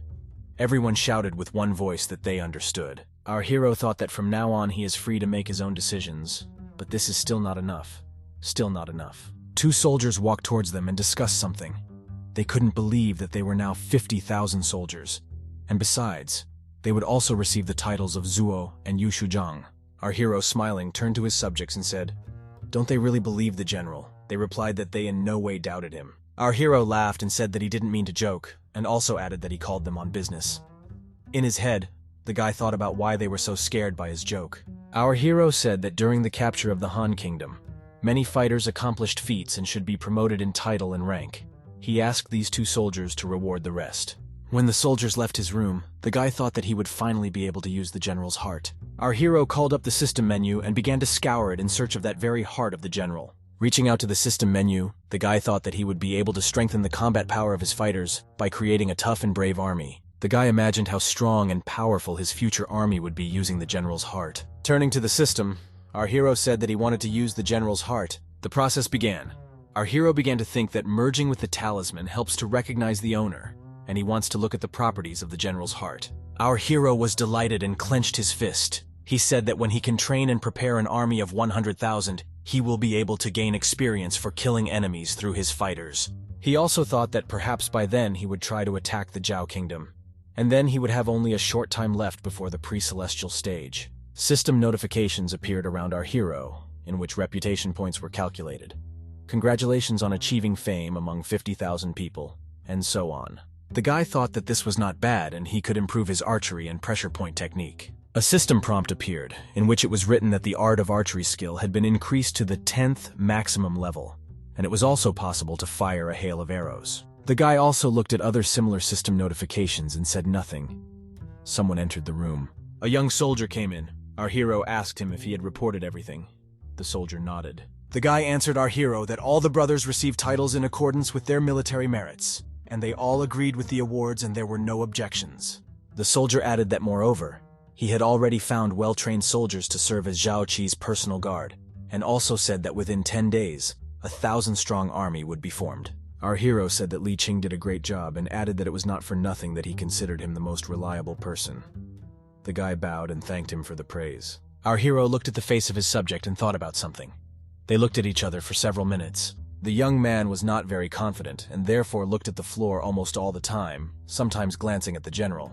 Our hero touched the young man's shoulders and said that he could be free. The guy stood up and turned around. The guy left Zhao Qi's room. Our hero thought that Li Qing had not called him Brother Qi for a long time, and in just a few months they had changed so much. The guy understood that they would never return to their carefree past, and added that this is the price of power. Our hero thought that royal power makes you very lonely. It is not surprising why it is so insidious, because it destroys all emotional shackles, and even loyalty is no longer reliable. However, our hero exhaled and said that perhaps he was luckier than anyone, since he had a loyalty system. Our hero thought that Feng Kuji, sent here by the king, would be responsible for politics in the Han territories, and although he was not interested in this, he needed to earn a reputation. After some time, our hero left his room, came to the prison and said that he was the best candidate. Nobody understood who he was, who they were talking about. When the general entered there, one of the soldiers asked why the guy came to this dirty hole, and our hero replied that he was looking for someone, and also asked about the officials who did not want to surrender. The soldier smiled and said that they said so at the very beginning. Not even a few days have passed, and they are already begging for mercy. From the cage, a hand reached out to our Zhao Qi's armor. The man from there asked to spare him. Our hero, seeing such a sight, was partially shocked. He did not think that everything was so bad. The prisoner shouted that he did not want to die and was ready to serve the Great Qin, if only he would be pardoned. Hundreds of hands reached out from the cages, each shouting that they were giving up and asking those closest to them for help. As if under a drug, everyone screamed from their cells and asked to be released in exchange for telling all the secrets of the Han Kingdom. The soldier hit the hands of the former officials with a whip and shouted that they should not even dare to touch Zhao Qi's armor. Our hero said that all the prisoners are only chasing glory and dark paths. After suffering for several days, they are ready to betray their king and homeland. The Qin Kingdom does not need such people. From the back of the room, someone laughed and said that now in the Han territories there is no kingdom. There are no officials, and there is no loyalty. It was a man with long white hair and a long white beard. He laughed and said that other kingdoms would be destroyed like Han, and that the world would be ruled by the Qin Kingdom. Our hero looked at this man and was delighted. He said that this was the man our hero was looking for. Zhao Qi called the man Han Fei, and said that he had truly earned his reputation. He was not like those who cling to their miserable lives. Han Fei didn't understand how he knew him. Our hero smiled and said that Han Fei is the creator of the School of Legalists, and he came to this hole for him. Han Fei was Li Si's only rival, according to history. Li Si was always wary of Han Fei's talent, so he sent him. The guy was glad that he met him and decided to change the situation. Zhao Qi introduced himself and asked if he had the honor of speaking with Han Fei, and also added that it might help the man in the future. The man looked at the guy and asked if this was the same General Zhao who defeated the Han Kingdom. The man also asked how this would help him. He just wanted to die quickly. The guy laughed, and Han Fei asked why he was laughing and asked if the general really thought he was lying.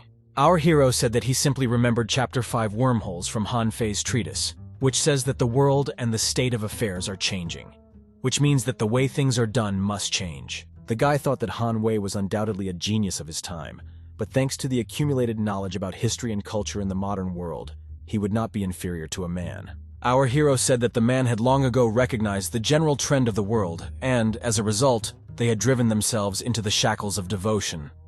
The man thought about it.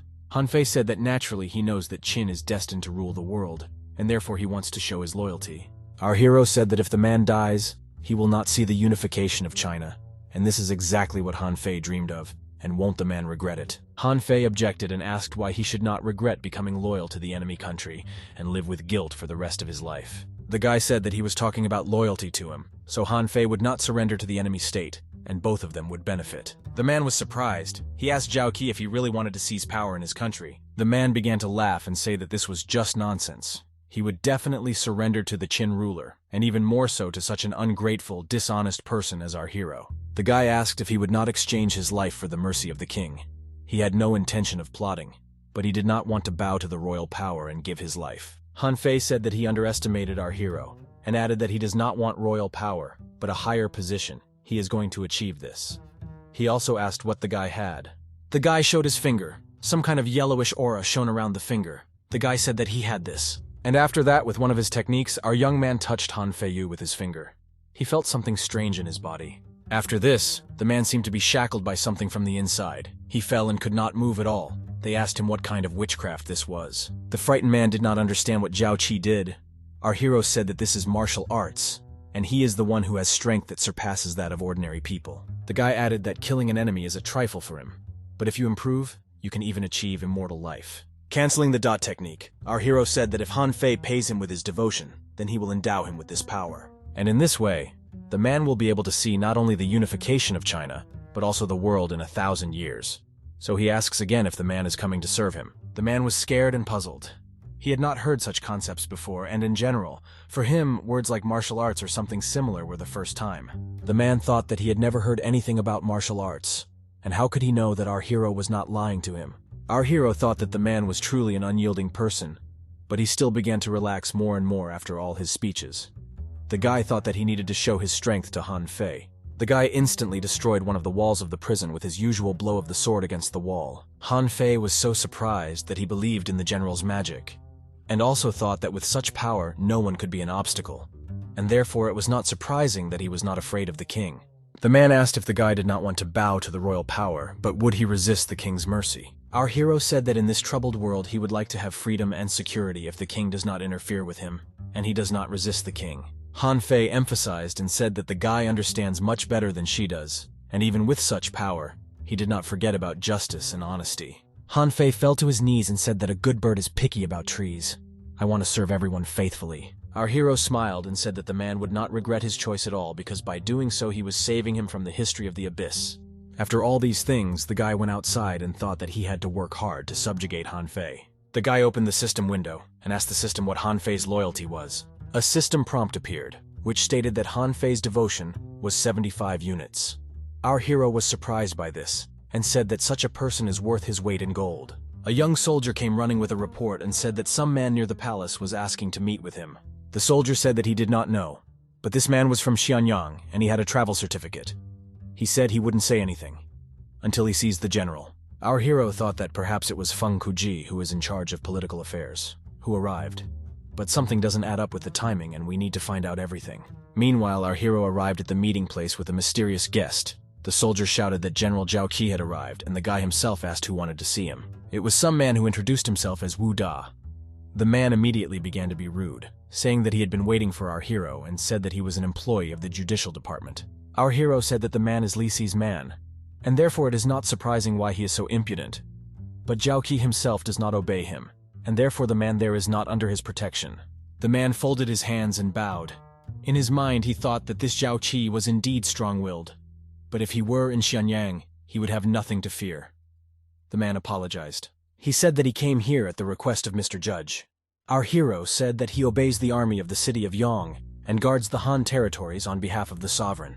The man said that he had come to judge a personal matter, but the matter concerns the entire country, so a decree from the sovereign is not required. The man asked if there were Han Fei officials among the prisoners. The man added that Han Fei is still loyal to the kingdom of Han, and Li Si hopes that the guy will eliminate him in order to avoid sad consequences. Our hero objected and said that he was simply being used. Not understanding our hero's words, the man jumped up from the table and asked about it.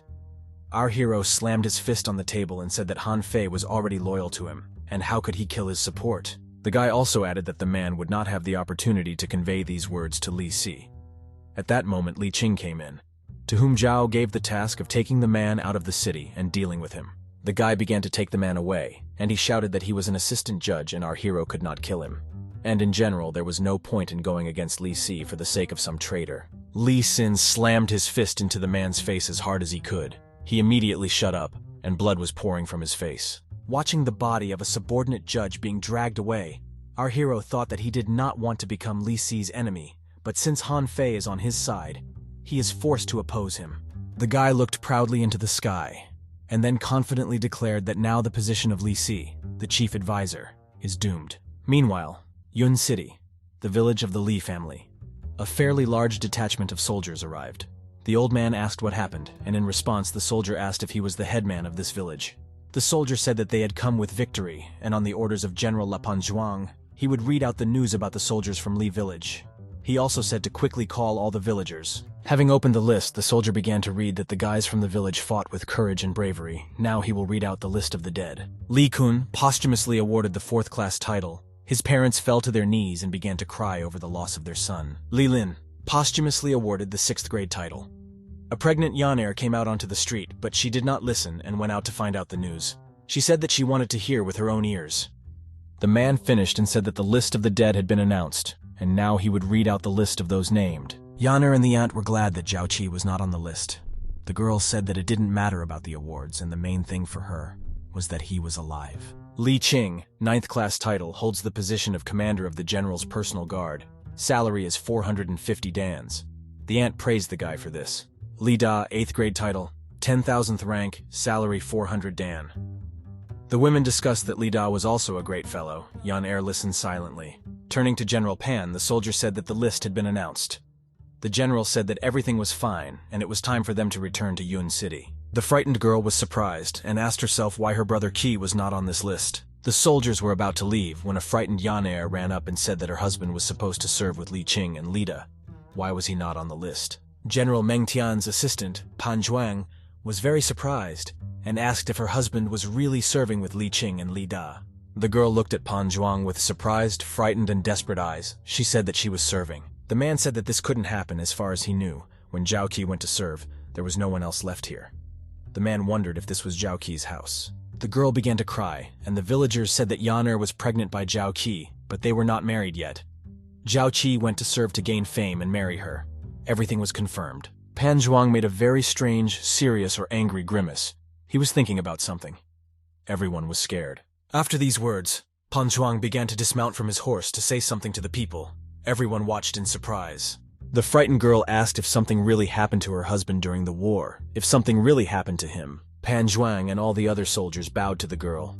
The man said that General Zhao Qi is the benefactor of the million-strong army of Great Qin. Pan Zhuang said that since General Zhao did not tell anything about his family, they almost missed the news about him and apologized to the girl. The man continued to talk about the exploits of Zhao Qi when he shared the recipe for the medicine, stormed Xinjiang, and personally killed the ruler of the Han Kingdom, Li Qing and others, his subordinates. The girl was in complete shock. The women around said that the girl now need not worry. Zhao Qi became a general, and now it is clear why the guys from the village achieved a lot. While everyone around was praising Zhao Qi and the other guys, the girl began to cry with happiness. Realizing that everything was fine with her beloved, the girl suddenly developed a stomachache. She fell and began screaming in pain, turning to her aunt. The woman said that the girl had started having contractions and asked to call the midwife as soon as possible so that she could deliver the baby. Through time, sunny day, clear sky, Yun City, Senior General Meng Wu's mansion. A stunned Pan Zhuang ran into the room and addressed the general. The senior general said that the man had been serving for so many years, but his impudence had not diminished. The man apologized, knelt down and said that he was reporting to the general. He again apologized for his rudeness and said that he had important business. The man said that he was in General Zhao Qi's home village sharing news from the front. But when he was about to leave, his wife went into labor.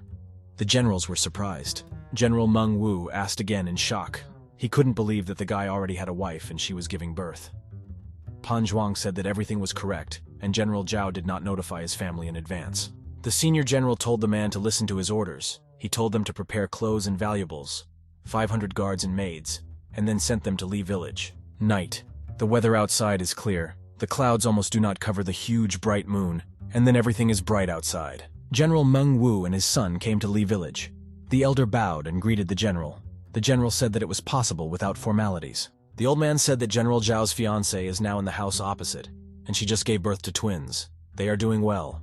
The general laughed and said, "That's wonderful." The angry General Meng Wu looked at his son and said that twins are great and how lucky this boy is. The son did not understand why his father was looking at him like that. The man pointed his finger at his son's forehead and said that Zhao Qi is already a father, and Meng Tian is already 30 and still not in a relationship. The guy said he understood.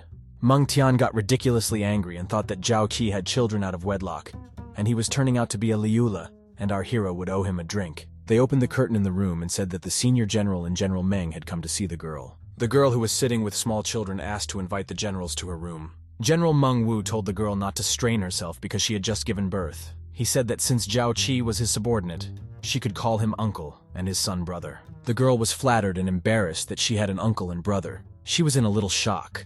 On the bed lay part of the pendant that her lover gave the girl. The second part was with our hero. The man noticed a part of this pendant, and his son had a cheerful dialogue with Zhao Qi's bride, saying that he was lucky and did not tell anything about her. General Meng Wu thought that he had seen this jasper pendant in the Zhantai royal palace and wondered how it ended up in this place. The girl, looking at her children, said that Brother Qi was not to blame for anything. She found out about the pregnancy after he left, and he knew nothing. Meng Tian said that he thought that Zhao Qi had deceived them, but he just didn't know. His father said that the girl needn't worry. They would send someone to our hero to tell the news. He also added that they will provide the girl with money, servants and security to guarantee her safety, but now she needs peace and quiet. The girl thanked her uncle. The man smiled and said that there was no need for thanks, and he did everything he had to do, although he was very pleased, and he was beaming all over. When leaving, General Meng Tian ordered that the girl be well looked after. Besides them, there will be 500 guards in this place. It is impossible for anything to happen to her. The father turned to his son. General Meng Tian looked at his father in surprise and asked what was wrong. General Meng asked if his son knew why the Meng family had earned the king's favor for generations and prospered. The son replied that it was all because of devotion. The man laughed and said that in addition to loyalty, one must be able to assess the situation in the government and deliberately expose oneself to attack. This is the only way the sovereign will be calm. General Meng Wu ordered his son to write a letter and send it to Xianyang. He told his son to write down everything that happened in the letter. Meng Tian didn't understand why. The man explained that His Majesty could not fully trust the general, whom he had never even met, and only after learning about his wife and children would he be able to fully control him. The man said that he was doing everything for the benefit of Zhao Qi, and that was his duty. The guy said that his father is very prudent, and he will do everything. General Meng Tian began to leave, and General Meng Wu stopped and began to look into the clear starry sky, thinking about the great Qin celestial empire. The man thought that very soon the day would come when the great Qin would unite the whole of heaven. But what will happen after this? Through time, Xianyang, Zhantai Palace. The envoy held the letter in his hands and ran straight to the sovereign. The kingdom of Zhao prospers, especially with such skilled commanders as Lian Po, Li Mu, and Pan Nuan. Ruler Zhao is ill, and his chief advisor Guo Kai is in charge of all affairs. Advisor Wei Liao said that now all the kingdoms will greedily watch the Han territories and want to grab a piece of the pie, and they need to protect these territories. The emperor thought for a moment, and said that Zhao Qi was guarding them, and they had nothing to worry about now. The emperor raised his head and asked what the dignitary thought of General Zhao Qi. The man said that this young man is a real hero. The man continued, saying that this is a wonderful prospect for their state. The sovereign laughed and said that even a few of his Guigu students could receive such praise from him. The emperor said that in general they were very lucky that Zhao Qi was born in their great kingdom. However, the guy has exorbitant ambitions. The emperor felt himself losing control over the guy. The emperor thought that from now on he would have to be very careful when entrusting him with serious matters. A messenger ran into the chambers and said that news had come from the city of Yun.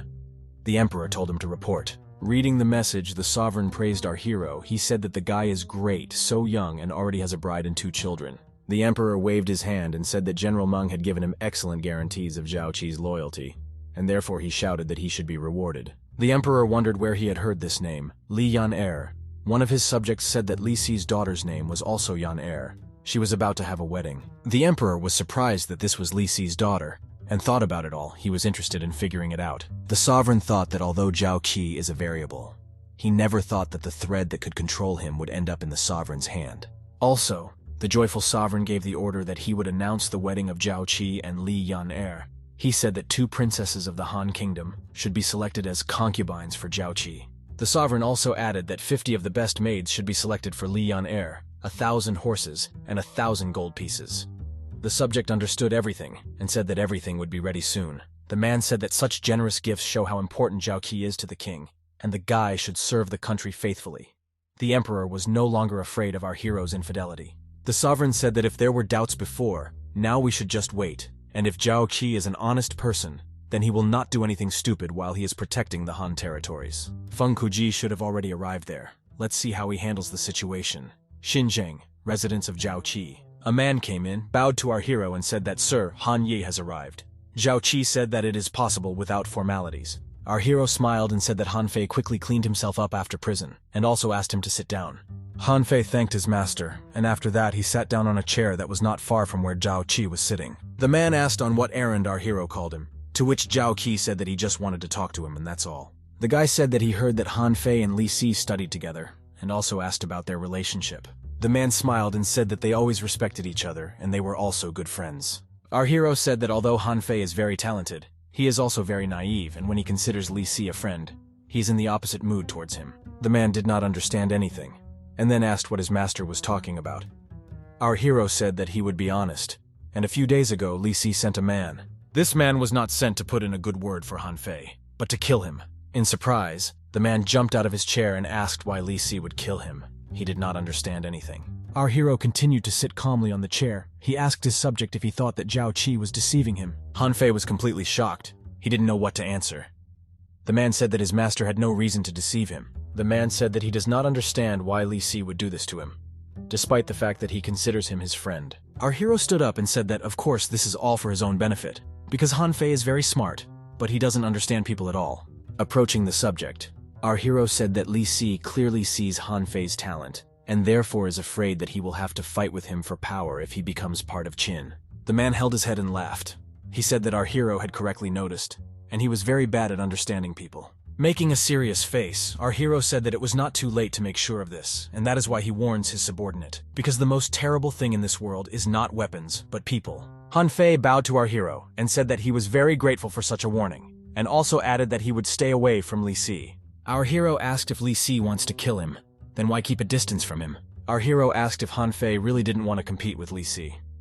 The judge's greatest fear is that Han Fei will take his place, and so the man must do just that. Surprised, Han Fei asked if Zhao Qi really wanted him to go to the government and take Li Si's place. Our hero, who was serious, asked if Han Fei was really not ready to do such a thing. Han Fei fell to his knees in front of our hero and said that he would carry out the order. If Zhao Qi said that Li Si was afraid of him, then he would take his place. Han Fei turned to his master and asked if he was not afraid of his infidelity, not afraid that he would betray him again. Our hero said that someone is afraid of changes in people's hearts, but he is not, and also asked if Han Fei knows why this is so. Putting his hand on Han Fei Wu's shoulder, our hero said that he knows how to read people, and will be able to eliminate the traitor before he sells him out. Our hero also added that if a subject does not believe in this, then he can verify this personally and check it himself. Frightened, Han Fei said that if someone else had told him this, he would not have believed it, but he has no doubt that his master has supernatural powers. Our hero saw that Han Fei had 80 units of devotion, and thought that strength was indeed the best way to convince people. Now Han Fei is loyal no matter what. A soldier ran into the room and said that Mr. Feng Kuji, the head of political affairs, had arrived at the palace and also added that he was waiting for our hero in the main hall. The guy was surprised that Feng Kuji arrived so quickly and asked him to come into their room. Our hero looked at the subject and said that a step towards his glory had already been taken, and the subject himself asked if Feng Kuji was really one of the 9 highest court ranks. Our hero said that Han Fei was right and the man would be able to build a brilliant career as Feng Kuji's assistant. However, no one should know about their interactions. Feng Kuji, one of the 9 senior ranks, he came in and greeted the general. Our hero apologized for not giving the man a proper welcome. The man said that he had heard a lot about Zhao Qi's exploits, and today he saw with his own eyes that his reputation was deserved. He said that they were going to get along, so they had to work together. Our hero smiled and said that they would definitely get along because they would have to rely on each other. The guy thought that a polite person is good, but he needs to be careful. Feng Kuji looked at Han Fei and said that he was seeing this gentleman for the first time. The guy said that he forgot to introduce them, and introduced the subject as a student of Jixia Academy. Feng Kuji was very happy to meet Han Fei Gongzi and also went to greet the man. Han Fei said that it was possible without formalities, because he was no longer Gongzi, but only a subject of the great Qin. Feng told him not to be modest and to read a lot of Han's works. Distracting the men from their dialogue, our hero asked them to sit down to discuss something. Feng thought that before his arrival, Li Si shouted that Han Fei must die. Feng Kuji thought that something was constantly happening around General Zhao lately. If Zhao Qi persuaded Han Fei to surrender into the hands of Great Qin, then he is very lucky. They sat down, but the man also continued to reflect on everything that was happening around Zhao Qi. He said that if our hero is going to use Han Fei for personal gain, then he is up to something. Feng Kuji wanted to address our hero, but he interrupted him and asked him to listen. The guy said that Han Fei is capable of conducting business on his own, and also has high authority among the people, and therefore he would like Han Fei to be Feng Kuji's deputy. The guy added that in this way, Han Fei could prove his loyalty to the Qin kingdom. Mr. Feng was delighted. The guy asked his opinion about it. A joyful Feng Kuji said that he liked General Zhao Qi's proposal. The man thought that the guy was ready to give up Han Fei, which means he had no selfish intentions. Mr. Feng asked Han Fei's opinion, and added that if he agreed, he would definitely report to His Majesty about the man's merits. Han Fei bowed and said that Feng Kuji's words meant a lot to him and he would serve faithfully. Our hero thought that Han Fei's first steps ended successfully. In the future, when he takes a high position, he will secretly become the most important link of our hero. And thus, our hero will be able to fully concentrate on restoring order in the ranks of the surrendered soldiers. A squad of archers stood on the edge of a cliff and aimed their bows down the canyon. They were on guard as much as possible. In the canyon, there was a huge crowd of surrendered soldiers from the kingdom that was defeated by General Zhao Qi. One of our hero's subordinates shouted to the surrendering soldiers to be quiet. Otherwise, they would see no mercy. The soldiers wondered why General Zhao Qi ordered all the soldiers from Han territory to be gathered in this place. The soldiers said that according to Qin laws, they would either be slaves or on the front lines. However, they can still be treated as General Bai Qi did in his time, but General Zhao clearly would not do this. The frightened soldier thought about why 100,000 captured soldiers should be collected in one place. The second soldier asked what the first one said, but he laughed and said that he would wait and see why everyone had been gathered. One of the captured soldiers asked if General Zhao was the general who killed their sovereign. Our hero's subject said that General Zhao was ordered to lead the Han territories, so he would still deal with the prisoners. The frightened soldiers began to shout that they had fallen into the hands of Zhao Qi and would be finished. Our hero was called the God of Murder, and the soldiers thought that they were doomed to death. The prisoners began to rebel. One of the soldiers, Zhao Qi, said that if the prisoners did not stop, arrows would fly at them. The rioters shouted that it made no difference what they died from, either from arrows or from the hands of Zhao Qi. Before he could finish speaking, the guy was interrupted by the newly arrived General Zhao Qi, who asked what besides. Hearing this voice and seeing the general, the soldiers immediately became frightened. They froze and looked at our hero in fear. Zhao Qi said that for some reason he did not see the courage of the soldiers during the invasion, and he thought that the Han army was full of parasites, and now death is nothing to them. Zhao Qi sat on a huge wooden throne and asked which of the rebels had just violated discipline. He wanted to see him. A man came out of the crowd and showed himself. He said in an uncertain voice that it was him and no one else. The guy laughed and said that he had the courage. Our hero added that the behavior of the caged beast shows that they are in complete despair and need to be defeated morally. Our hero turned to the general from the Han army and said that he had surrendered, like everyone else, and also asked why he was excited when he heard the name of our hero. Our hero added that apparently they think that he will kill them. The soldiers were silent. Our hero said that they were mistaken and he gathered them all not to kill them, but to give them a second life. The surprised soldiers raised their heads and began to ask if our hero really wouldn't kill these poor fellows. Our hero said that he gives his word that he will not kill them, but they will have to honestly answer all his questions. The guy asked them to talk about how conscription took place in the Han Kingdom, what the annual salary and financial assistance were, as well as the chances of promotion. The soldiers began to say that the royal court forced them to serve, and there was no material help for the family at all. They also said that the bosses took most of the money for themselves. Listening to all this, the guy from Zhao Qi's squad said that he felt sorry for the soldiers, because they had not seen any salary or help. Another soldier said that he did not think that the ruler of the Han Kingdom could really be so stingy. The captured soldier began to shout that the wars from the Qin Kingdom were not worthy of mocking them because, unlike them, the wars from the Han Kingdom saw money and did not just kill. The two soldiers under Zhao Qi's command began to look at each other and then began to smile. The archers who were standing guard suddenly began to take aim and, in a surprised voice, aimed at the captured soldiers. And after a short, awkward pause, all the soldiers from the Qin Kingdom began to laugh at the captured soldiers who were below them. Zhao Qi and his subjects laughed at the prisoners. Our hero said that the prisoners were like frogs at the bottom of a well. They could not see beyond their nose. One of the soldiers had tears of laughter after the phrase about frogs in a well, mocking the prisoners. The surprised captive soldiers from the Han Kingdom were as shocked as possible.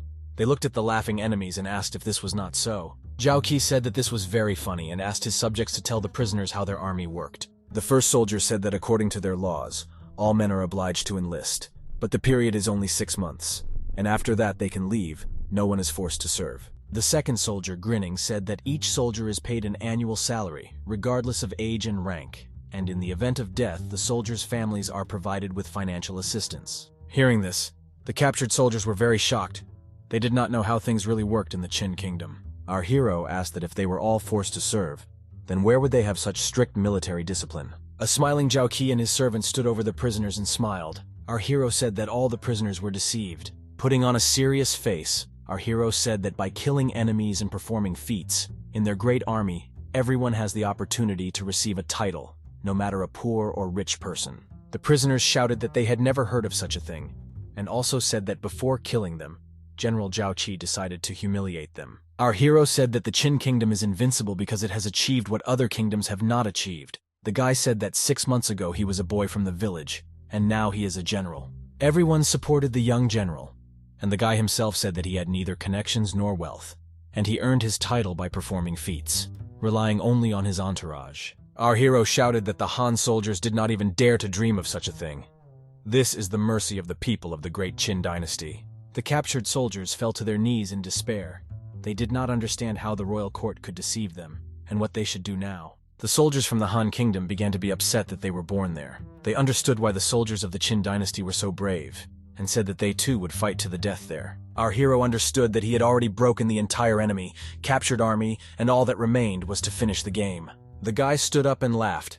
He said that joining the Qin army would be a very wise decision for them, and if they finally surrendered, they could serve the soldiers of their army. The guy thought that the light of fireflies is small, but in pitch darkness, even a little light will make people reach out to it, because it gives them hope.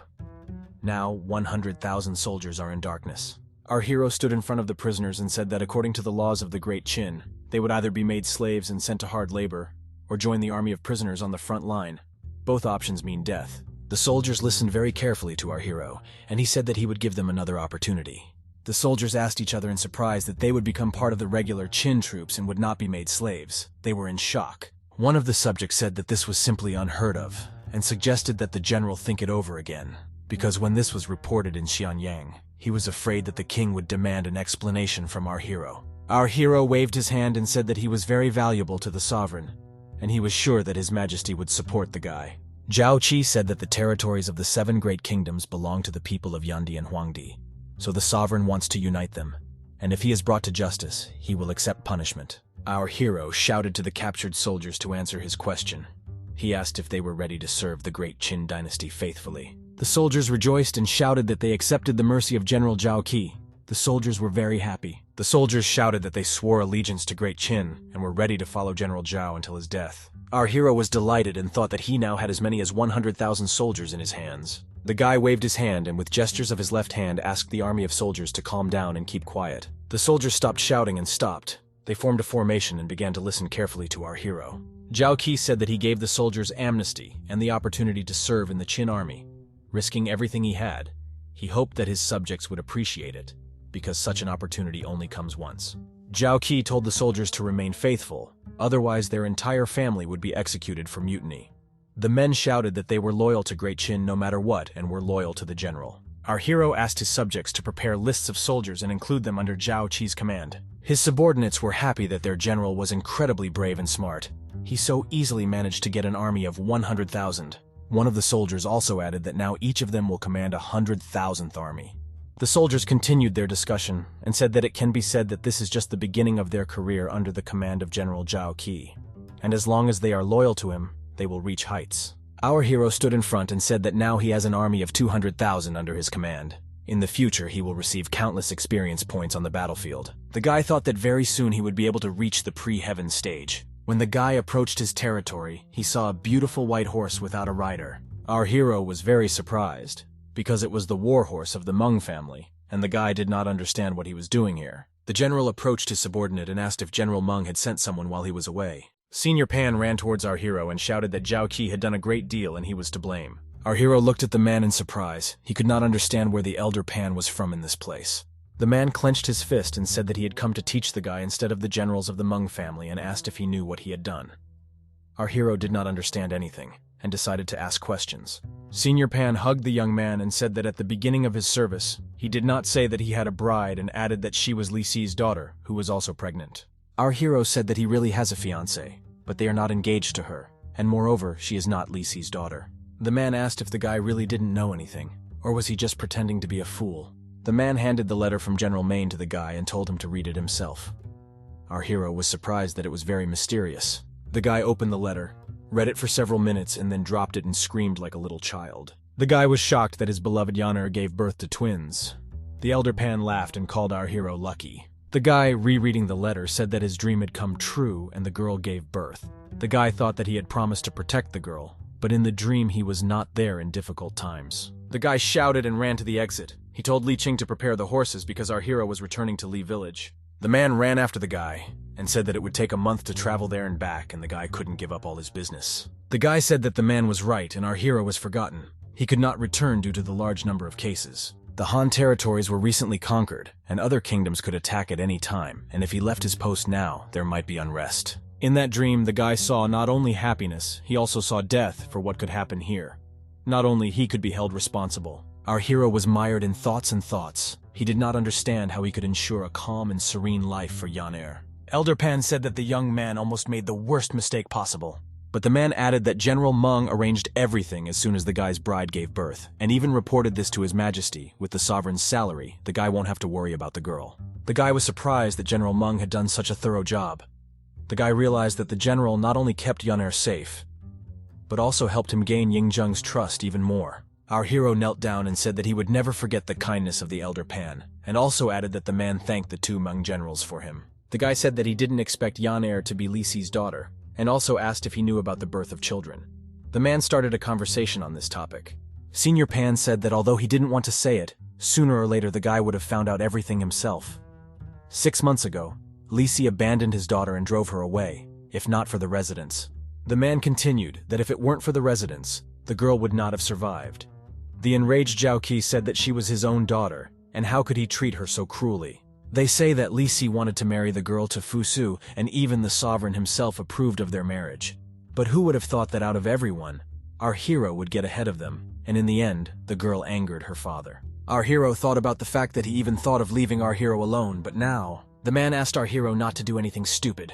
Li Si enjoys the favor of the sovereign, and if he becomes his enemy, he will block all his paths. Our hero smiled and thanked the sovereign. He said that he would try his best to be restrained, but he also would not forget anything. Our hero said that since he could not return home, he asked Senior Pan to help him deliver the letter to Yaner so that she would not worry. The guy wrote a letter saying that the girl had gone through a lot for him, and he didn't even know that they would have children. He said that he would try to become better for her and the children. He asked her to wait for him. Having finished writing the letter, the guy said that the Elder Pan had done a lot for him, and in a good way, he should have stayed here longer, but the Elder Pan laughed, sat on his horse and said that he understood everything, and also added that the guy would owe him a drink. When the soldier rode far enough, Feng Kuji approached our hero from behind and said that it seemed the soldier had armor of the Meng clan.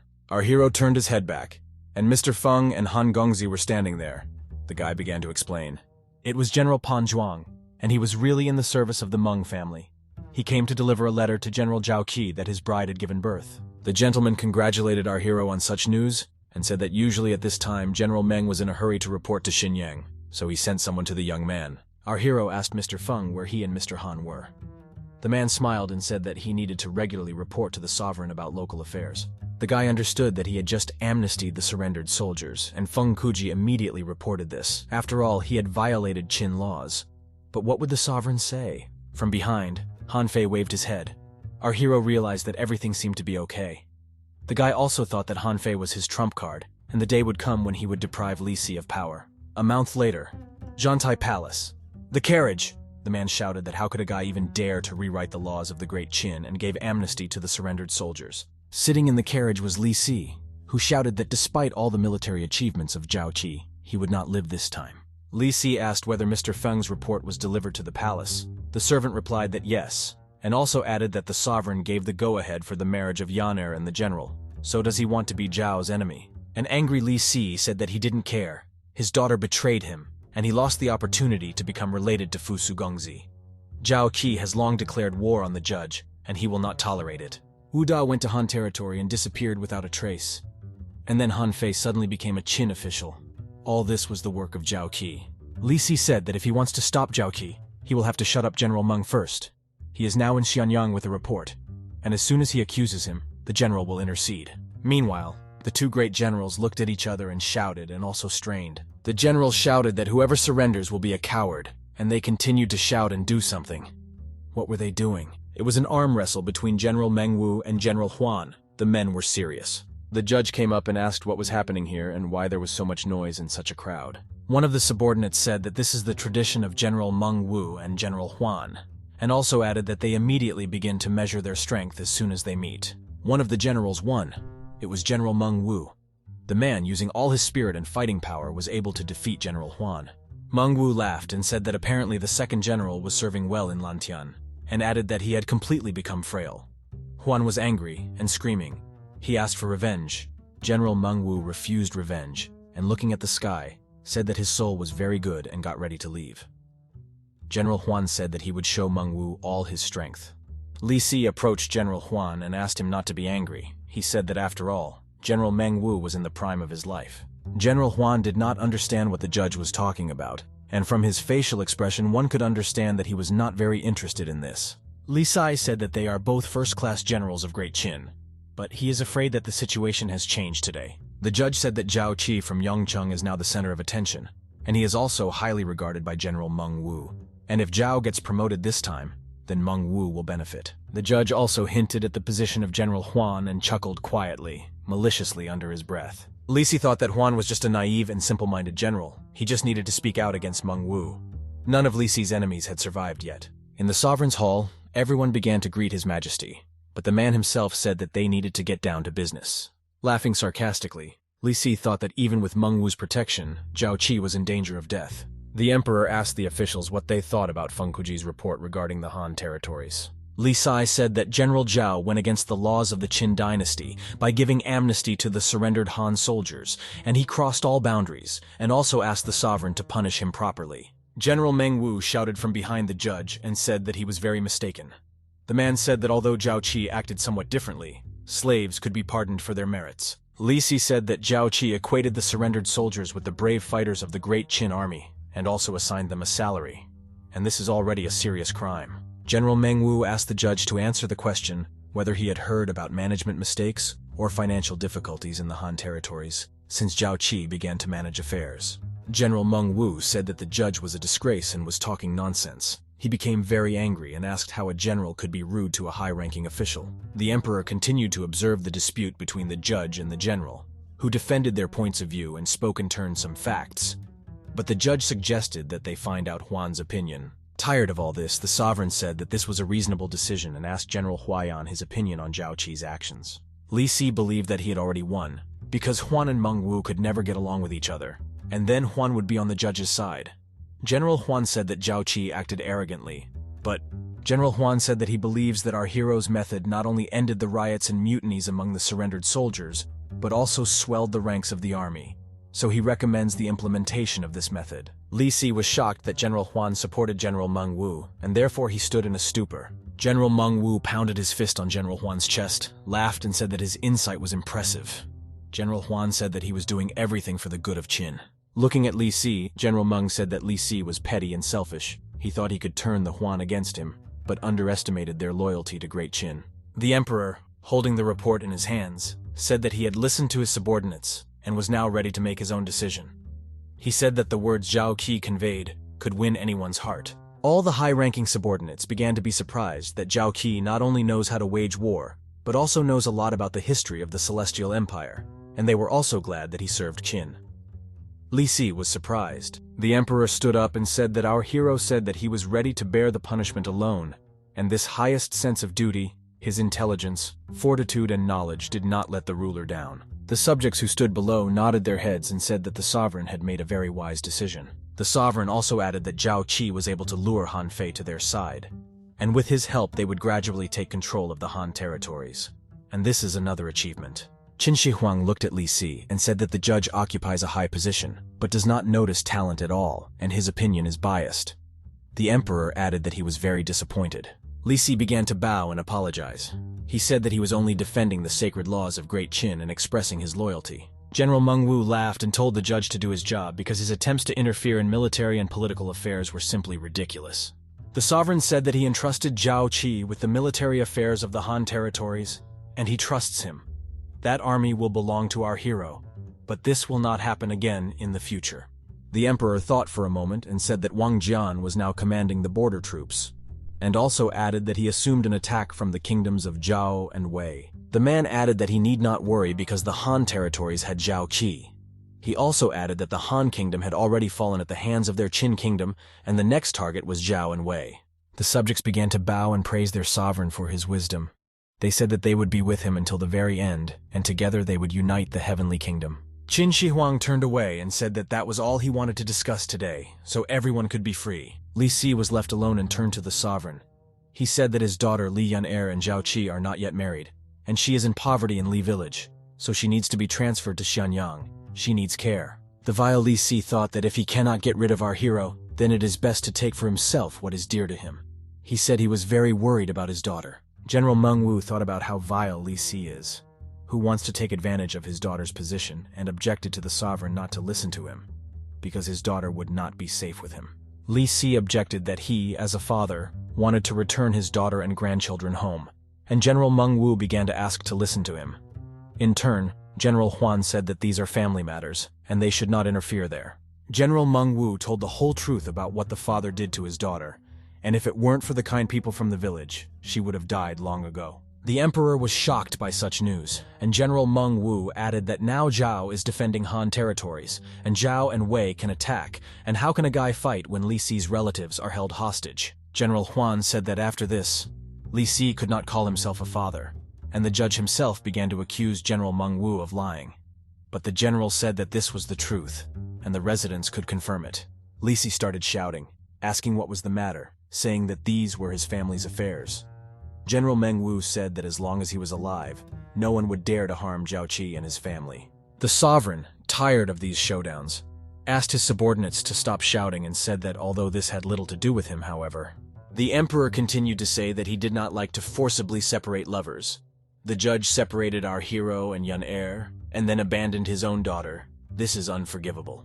Li Si realized that he would no longer be able to dispute the words of the sovereign himself, and therefore bowed his head and said that he would admit his mistake. He fell to his knees, and the sovereign continued to say that Li Yun-er herself would decide what to do, and Li Si would not dare to force her. And if she returned home, then Meng Wu would take care of her children. The emperor turned away and said that he was very tired, and also making a gesture with his hand said that everyone was free. All the subordinates began to leave the sovereign's chambers, but General Meng Wu remained and looked at the sovereign. The emperor asked the general what had happened, and he replied that he had a personal matter with the emperor. He asked if the sovereign had ever owned a jasper pendant. The emperor was surprised and asked what kind of jasper pendant he was talking about. The emperor did not really understand General Meng Wu. General Meng Wu laughed and said that he was simply mistaken, and also apologized for disturbing him. The emperor was surprised that the general was already many years old, and he was still nervous about nonsense. When General Meng Wu left the gentleman's room, he wondered why the general suddenly decided to find out about the pendant. The emperor headed towards the exit and wondered that he had once given Dong-er his favorite jasper pendant, and had Meng Wu really met the girl? Or perhaps this was a coincidence. Looking at the beautiful sky, the sovereign wondered where Dong-er was, because of his stupid family status, she was forced to part with him, but he is now a great king. The man continued to think that Brother Zheng, whom she once knew, had already grown up and was able to protect her, and therefore asked not to hide from him and return. The sovereign represented that same Dong-er, and thought that when he united the heavenly kingdom, he would make her a princess and their child the crown prince. I remember the pendant that he gave to the girl. The sovereign thought that if this did not suit her, he would go on a trip with her and asked her to return. Meanwhile, on the same day, it's a clear day outside. The sun is shining brightly and warming everything around. Judge's residence. The enraged Li Si smashed everything around and said that Meng Wu and Huan were bastards, and also added that the generals had disgraced him in front of the sovereign. He smashed the dishes and pushed everything that was on it off the table. The servant tried to calm him down, but he said that he could not be calm when it came to Zhao Qi, and he had to get rid of him. One of Li Si's subjects said that the judge seemed to have a chance. Li Si asked to tell more about it. The guy said that according to the sources, the kingdoms of Chazhuo and Wei are preparing to attack Han, and their targets are our hero and Han Fei. They could take advantage of this. Li Si interrupted his subject and told him to shut up. Although this was a great chance, it would not be easy to recapture Han territories, and such unrest could not be allowed to happen. The man thought for a moment and then smiled. He confidently said that he had an excellent plan. General Meng Wu, at that time with his detachment on horseback, was already preparing to leave the territory of the city where the sovereign lived. He stopped and told the judge not to get into trouble, and even if he went after the general, Yun-er would not go anywhere with him. Li Si looked out of the carriage and said that he was still her father and she would not dare to disobey him, and also hoped that the general would not stand in the way and interfere with the reunion of father and daughter. General Meng Wu made a grimace and thought that it was better for the judge not to anger him by calling him a bastard, and he told Li Si himself that the judge's words touched him and he would help him. The general and his detachment ordered everyone to speed up, Every day they must walk at least 30 li in order to return to Yongchang as soon as possible. General Meng Wu hit the horse with a whip and all the horses moved. The horses from the cart with the judge also galloped quickly. Li Si fell out of the cart and said that the damn Meng Wu did this on purpose, and the servant asked the judge to be careful. Li Si thought that the general was a bastard, and if not for the reunification of Qin, he would not have left him alive. The vile Li Si said that while they are on the road, his servants should find out about all the plans of Zhao and Wei. He does not care about the death of Zhao Qi and Han Fei, and the main thing is that Feng Chuqi survives. The servant smiled and said that he understood everything, and also added that the judge should not worry and that he would do everything as he was ordered. Meanwhile at night, Xinjiang, Zhao Qi's residence. The Han army was reorganized in such a short time. The Han soldiers offered no resistance and were even happy with everything. The man added that General Zhao made a huge contribution, but it also did not happen without the help of Han Fei. Han Fei said that he was overpraised and did not deserve to stand on the same level as our hero. Han Fei bowed and said that the time was already late, and since there was nothing else to do, he would like to leave. The man said that he was free. On the way out, Han Fei opened some kind of note in which it was written that the man should come at nightfall. Han Fei was heading somewhere, and 2 soldiers walked in front of him. The man followed them. Approaching them, they began a conversation. Quietly and imperceptibly began to say something to the other, whispering one word. One of the soldiers opened the doors. The young man cleared his throat and said that the general had been waiting for them for a long time, and they needed to hurry up. Everyone went inside, and our hero was sitting at the table. The soldiers greeted him in full uniform and said that they had been ordered to come. Zhao Qi said that it is possible without formalities. Next, Han Fei entered the chambers, saying that he was glad to meet our hero and addressed him as Your Majesty. The soldiers were very surprised and looked at Han Fei. Everyone was very surprised by this treatment. Even Zhao Qi himself, along with his subordinates, were very surprised and opened their mouths in surprise. Our hero smiled and asked why the man addressed our hero like that, and whether he did it from the bottom of his heart. The guy thought about how they demonstrated their loyalty to him. Han Fei said that in recent months he has seen with his own eyes our hero's talent, and his devotion to Zhao Qi comes straight from his soul. The others followed the man's example and greeted the general once again in the same way as Han Fei had done earlier. Our hero smiled and told them to put aside their formalities and address him this way only during personal meetings. Han Fei asked our hero what business he called them for at such a late hour. Zhao Qi smiled and said that he promised to give his subordinates the power of martial arts, and this day has come. Han Fei was very surprised and could not believe that he was already ready for this, and the soldiers did not really understand what kind of martial arts they were. Our hero stood up and said that by improving martial arts, one can achieve strength equal to the strength of the gods, and even immortality. The soldiers were surprised by the words of their general. The guy took the sword, which was in its sheath, and slowly he began to pull it out of its sheath. Pulling out the sword, Zhao Qi smiled and said that they would see everything for themselves, and then there was a short pause. With 2 fingers, the young man broke the blades of that same sword into 2 parts, and its sharp part of the blade fell to the floor. The guys were in complete shock. They did not believe that their general could break a sword by barely touching it with his fingers, and also asked if this was the power of martial arts. The guys began to think that their general was the reincarnation of a god, and Han Fei himself added that he personally saw how their master destroyed the wall in the prison, and now he showed the slightest part of his strength. One of the young men was very surprised and began to ask our hero about his divine power, and also asked that Zhao Qi would really pass on this knowledge to them. Some kind of fiery aura appeared around our hero, and from the outside it seemed that he was on fire. Zhao Qi said that he showed only the tip of the iceberg, and immortality is the ultimate goal. The guy turned to the system and asked it to prepare basic Nigong for transmission, and some kind of aura formed around him. The system accepted the owner's instructions, and began the process of transferring the skill of basic Nigong to the 4 people in the room. Our hero said that today he would tell them about the first 5 steps in martial arts, and also tell them how to distribute inner strength. The soldiers were surprised by all this. They said that an unprecedented power was flowing in their bodies, that it was divine power, and asked if our hero was really not a god. Our hero explained everything about the stages and also said that they need to relax in order to clear their meridians. Having entered the first stage, they will be able to release their inner strength. Our hero also added that these are just the very basics, and from today they need to practice diligently. Our hero, observing the practice of his subordinates, said that he could both give strength and take away, and if they were faithful to him, he would endow them with stronger skills. In conclusion, the young man said that today they took a step towards martial arts, but no one should know about it. The subordinates knelt down and said that they understood everything, and also thanked the master for this gift. Zhao Qi said that he received a letter from General Meng and asked Han Fei to read it. The guy added that his innovations caused quite a stir in Xianyang. Han Fei, reading the letter, said that this is a disgrace, and Li Si is a scoundrel, and also added that he was really mistaken about it. Despite the whole situation, he is trying to plot. The angry Han Fei said that he treats everyone from the Han people equally for the sake of uniting all the descendants of Yandi and Huangdi, and Li Si is trying to stop him. He does not see the benefit. Our hero said that this time, thanks to the support of General Meng Wu and General Huan, everything worked out. But under other circumstances, the sovereign could have found him guilty. Our hero understood that he owed even more to General Meng Wu, and also remembered the story that the entire Meng clan was sincerely loyal to Qin. But after the second emperor, their clan was completely exterminated. The guy in his head imagined that terrible picture when General Meng Tian and General Meng Wu were executed. Our hero, making a serious face, said that he, Zhao Qi, swears that he will protect all his comrades. Han Fei ran up to our hero and apologized to him. He said that Li Si had lost his mind and became his enemy largely because he was protecting him. Our hero told his subject not to worry, and he doesn't even take the judge into account, because the sovereign is incredibly smart and will not allow unrest. Han Fei said that one day he would serve at court and Li Si would pay for everything. Our hero confidently said that Li Si had repeatedly tried to harm Yan Er, but sooner or later he would take his life. He also added that the judge is vindictive and is clearly up to something again. Zhao Qi gave an order to one of his soldiers, namely Li Qing. He said that it was necessary to strengthen the security of Feng Kuji and Han Fei. Our hero was asked what about his security. He laughed and said that there was no person yet capable of killing him. Our hero also added that he would wait until he gained strength so that he could demonstrate his new plan.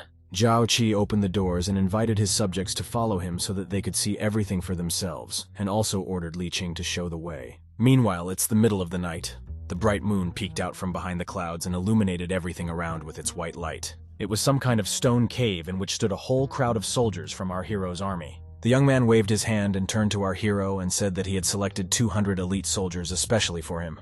They saluted and greeted their general. Our hero said that everything was fine and asked if they knew why he had gathered them all in this place. The soldiers said they didn't know, but they were waiting for his orders and were ready to carry them out no matter what. Zhao Qi told them not to rush to demonstrate their devotion, but first asked them to answer one question. Our hero asked if they wanted to be loyal to their general, neither to the Qin kingdom nor to the king, but only to the general. And then he asked if they wanted to erase their existence for the great Qin and hide, becoming the sharp sword of the general. The soldiers had a vague expression on their faces. It seemed that they were not very happy about such an offer from their general. However, at that moment, a crowd of soldiers began to take out their sharp swords from their sheaths and were about to do something. Each of the young men put a sword to their palm and cut it, and then began to reach their hand towards their face, placing a bloody palm to their left eye. The soldiers shouted in one voice that they were ready to swear on blood that they would be loyal to His Majesty and would not spare their lives for the sake of Zhao Qi. Looking at his subordinates, our hero turned to the system and asked to weed out all people whose loyalty is below 60. A system notification appeared saying that the system had not detected anyone whose loyalty was below 60. Our hero laughed and said that he thought badly of the guys, but they were all devoted to him, and therefore he would not let them down. From now on, their annual salary and financial assistance to the family will be increased 5-fold. The soldiers began to smile and thank our hero for such generosity with a salary increase. Our hero closed his eyes, sighed, and said that there was something else.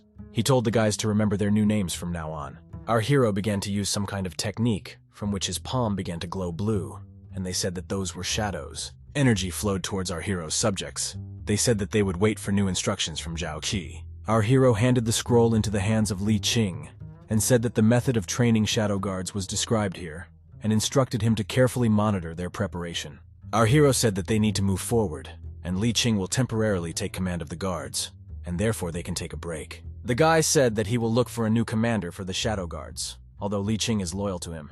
They are too close, and through him they will easily find out about the shadow guards. Han Fei laughed and asked if our hero's opinion about the king had changed. Our hero said that the only person in this world whom he admires and fears is Ying Zheng, and he treats our hero well, and Zhao Qi is not going to stop there. Our hero also added that he did not want to become an enemy of the sovereign unless necessary, and then laughed and said that he wanted to give him a gift, because the kingdom of Zhao was about to attack. Surprised, Han Fei asked in more detail about the attack of the Zhao kingdom, and asked if they were really going to attack. Our hero added that this would happen in no more than 6 months. Han Fei was very shocked and said that this was impossible, because the Zhao kingdom had not yet recovered from the war with the Yan kingdom, and they needed at least a year to prepare. Our hero laughed and said that Han Fei was right, But he had forgotten about the god of war of the Great Qin, and thanks to him, the kingdom of Zhao would certainly attack. The man asked who they were talking about. Our hero pretended to be smart, and said that his last name was Go, and his first name was Kai. Han Fei was surprised by Guo Kai's name. He asked if this was the chancellor of the Zhao kingdom, and whether his master was joking. The man's eyes were huge in surprise. Our hero told the man to remember all 6 kingdoms, and who is capable of destroying Lian Po and Limu. Only Guo Kai and he deserve the title of God of War of Great Qin. The old man stood like a pillar and did not move in surprise. Our hero said that he would soon understand what Zhao Qi was talking about. Our hero led the soldiers and told Tu Sui and Zhang Han to follow him, and they would have to prepare carefully. They said that they would do everything in their power. Through time, Kingdom of Zhao, Handan, Royal Palace. Someone asks the sovereign not to send troops on a campaign. After the defeat in the war with the Kingdom of Yan, the treasury is empty and they do not have enough resources. The man who stood next to the king asked if the Qin kingdom did not have losses during the capture of Han. The man who made the report and explained everything to his sovereign was on his knees and did not answer anything. The chancellor of the Zhao kingdom, Guo Kai, asked how a senior general could be afraid of some boy sent to guard Han territories. The senior general of the Zhao kingdom, Pan Nuan, said that this was not just a boy and he killed Bao Yuan, as well as the Han king and Hu Jie. In the Qin army, our hero is already called the god of murder. The soldier also added that our hero is on the heels of Bai Qi and should not be underestimated. Guo Kai said that Zhao Qi was only chasing glory, and since the general was afraid of him, he offered his help. Guo Kai said that he had previously met with the Wei Kingdom's secret envoy, and they had already discussed killing Zhao Qi and Feng Kuji. The emperor praised the chancellor, and said that he had an excellent plan. Guo Kai added that in addition, tens of thousands of Han soldiers had surrendered, and when they attacked, they would act from within, and this was their best opportunity to take over Han lands. The emperor said that he considered the chancellor's arguments quite reasonable, and they should attack Han, and also asked if the general had anything to say. The general replied that the sovereign should think 3 times, and if he wants to send troops, they will need at least a year to recover. Guo Kai said that the sovereign had already given the order, and didn't the general want to accomplish a feat and expand the territory of their state? The general, who was already on edge, was shocked by this news. He had nothing to say. He bowed and said that he would do everything, and also added that he was ready to die for the king. However, the man became thoughtful. He turned to General Lian Po and said that he was helpless. He could not stop the king and the Zhao kingdom was in danger. A few months later, Han territories, Xinjiang. Some kind of large-scale formation, our hero watched the soldiers. It was a training session. The soldiers shouted that in the name of unifying the great kingdom of Qin, they would kill everyone. In the name of the great cause of Yandi and Huangdi, they will kill everyone. The general's heart worked as it should. Our hero was happy with everything. Zhao Qi called up the system menu and began poking around in it in search of the necessary information. His level, strength, military techniques, and equipment were written there. One of the soldiers turned to our hero and said that he was incredibly skillful in commanding troops. He laughed and explained the order of the deployment of troops. He said that the army would be divided into 15 fighting regiments with 10,000 men at its core. The central column would be positioned behind him, and the enemies would think they were in chaos. Our hero thought about it and said that even though there were only mortals in the army, the new combat formation had endowed them with incredible power. The guy explained that there are 3 main elements of combat formation, and today the army has mastered the offensive, leaving the defensive and retreat. Our hero handed the papers to his subject and said that the principle of teaching is the same, and we must not forget that he should be in the center. He also asked if there was any news. The soldier said that Zhang Han had just reported that they were already preparing to take action. Our hero laughed and said that it had finally happened and he thought that they would be reckless and act immediately. Our hero said that it was time for them to go and they must meet them, and also added that they needed to capture their leader at any cost. The subject added that there is something else, and initially there were only 2 squads for the assassination attempt, but recently another one appeared, and their goal is still unknown to them. Our hero laughed and said, "Since there are 3 squads, it looks like he is really popular." Our hero stood up proudly and said that now he wants to see them live even more. Overtime. In sunny weather, our hero moved on a horse along the street, and he was accompanied by a guard detachment. A man began to peek out from behind the bag. It was the killing squad of the Zhao Kingdom Dunruo. He said that our hero had finally arrived, and that he had not waited for more than a month in vain. The man was asked why he was walking around without security, and suddenly it was a trap. The guy in a black robe said that he had been watching Zhao Qi for more than a month, and he always walked around without security. As Zhao Qi continued to walk slowly down the street, the man added that the young man was apparently too young and overly self-confident. The man said, that the time has come and let someone alone inform the people from the kingdom of Wei that they are starting, and the rest should listen to his orders. The man began to take out his blade and said that whether it was killing Zhao Qi or Feng Kuji, they only had one chance and told everyone to get ready. Zhao Qi already knew about everything. He got off his horse and stood with one of the soldiers in the middle of the street. The archers from the assassination party took out their bows and prepared to shoot our hero. The man and his subjects shouted for them to start an attack, and together with him they ran towards our hero. The archers opened fire with their bows, showering arrows on our hero, while a squad of swordsmen jumped from the roof. A hail of arrows flew towards our hero along with his squad. They were fast and very accurate. Zhao Qi, looking at all this, did not even move. He stood still and did not move. He thought that the enemies were hopeless, because they had been watching for a month, and the ambush had turned out to be so pathetic. A guy appeared in front of our hero's face, blocking every arrow flying at Zhao Qi. Zhao Qi's troops easily repelled the attack on our hero, and they, realizing that they had lost, began to run away. Some of the people from their detachment were already dead, while the rest ran away and shouted that they should be spared and not killed. A girl in a pink kimono ran to meet Zhao Qi. In part, she looked like his bride. A guy from our hero's personal security stood in front of the girl and asked what happened and why she was in such an unsafe place. While running, the girl took a knife out of her pocket and pointed it towards the guy. She ran towards him headlong. The girl's face changed from tearful and frightened to dissatisfied and bloodthirsty. The young man swung his sword in front of the girl with the knife, and she fell to the ground screaming in pain. The guy ordered the guards to protect the general and be on alert, because the killers disguised themselves as civilians. The general reflected that they had first caused chaos with an ambush, and then fled waiting for an opportunity. He also added that the planner was versed in contract killings. Our hero thought that he would like to meet the one who planned everything. Meanwhile, the same man in a black robe was peeking around the corner behind him. The man said that even dozens of guards would not save Zhao Qi, and Zhao Qi himself smiled and said that it was time to finish. These words alerted the leader of the detachment who was making an attempt on our hero, and he went behind the wall. Meanwhile, another squad of Zhao Qi's soldiers was walking somewhere. They were rattling their armor very loudly. The man in black clothes heard this noise of armor and realized that it was an ambush, but he did not understand how it all happened. Meanwhile, a large detachment of troops, numbering dozens of people, ran in from one side of the street. From the other side of the street, a similar detachment of dozens of soldiers also entered. The man shouted that they were surrounded, and his subjects were already starting to scream and beg General Zhao Qi for mercy. The man said he was giving up. Looking at the trapped enemies with a menacing face, Zhao Qi said to kill them all. The soldiers under the command of General Zhao Qi began to take turns stabbing everyone who attempted the life of our hero. Zhao Qi stood and did not move. He arrogantly watched everyone who was killed at this moment. The leader of the squad who wanted to kill our hero jumped out from behind and said that this was his chance. Jumping from behind at General Zhao Qi, the man wished him death, and our hero began to turn his head back. Looking at the enemy who was in the air, our hero said that he was too slow and smiled. The stunned man did not understand how this could happen and said that it was impossible. Our hero stopped his opponent's blade with just 2 fingers and forced him to stop. The man could not move the sword. He did not understand where the guy got such inhuman strength. Holding the blade of the sword with one hand, our hero swung the other and said that now it was his turn. Zhao Qi delivered a crushing blow to his opponent and he fell to the ground screaming in pain. A soldier approached Zhao Qi and said that all the criminals had already been killed. Our hero said that this was good. The fallen man laughed.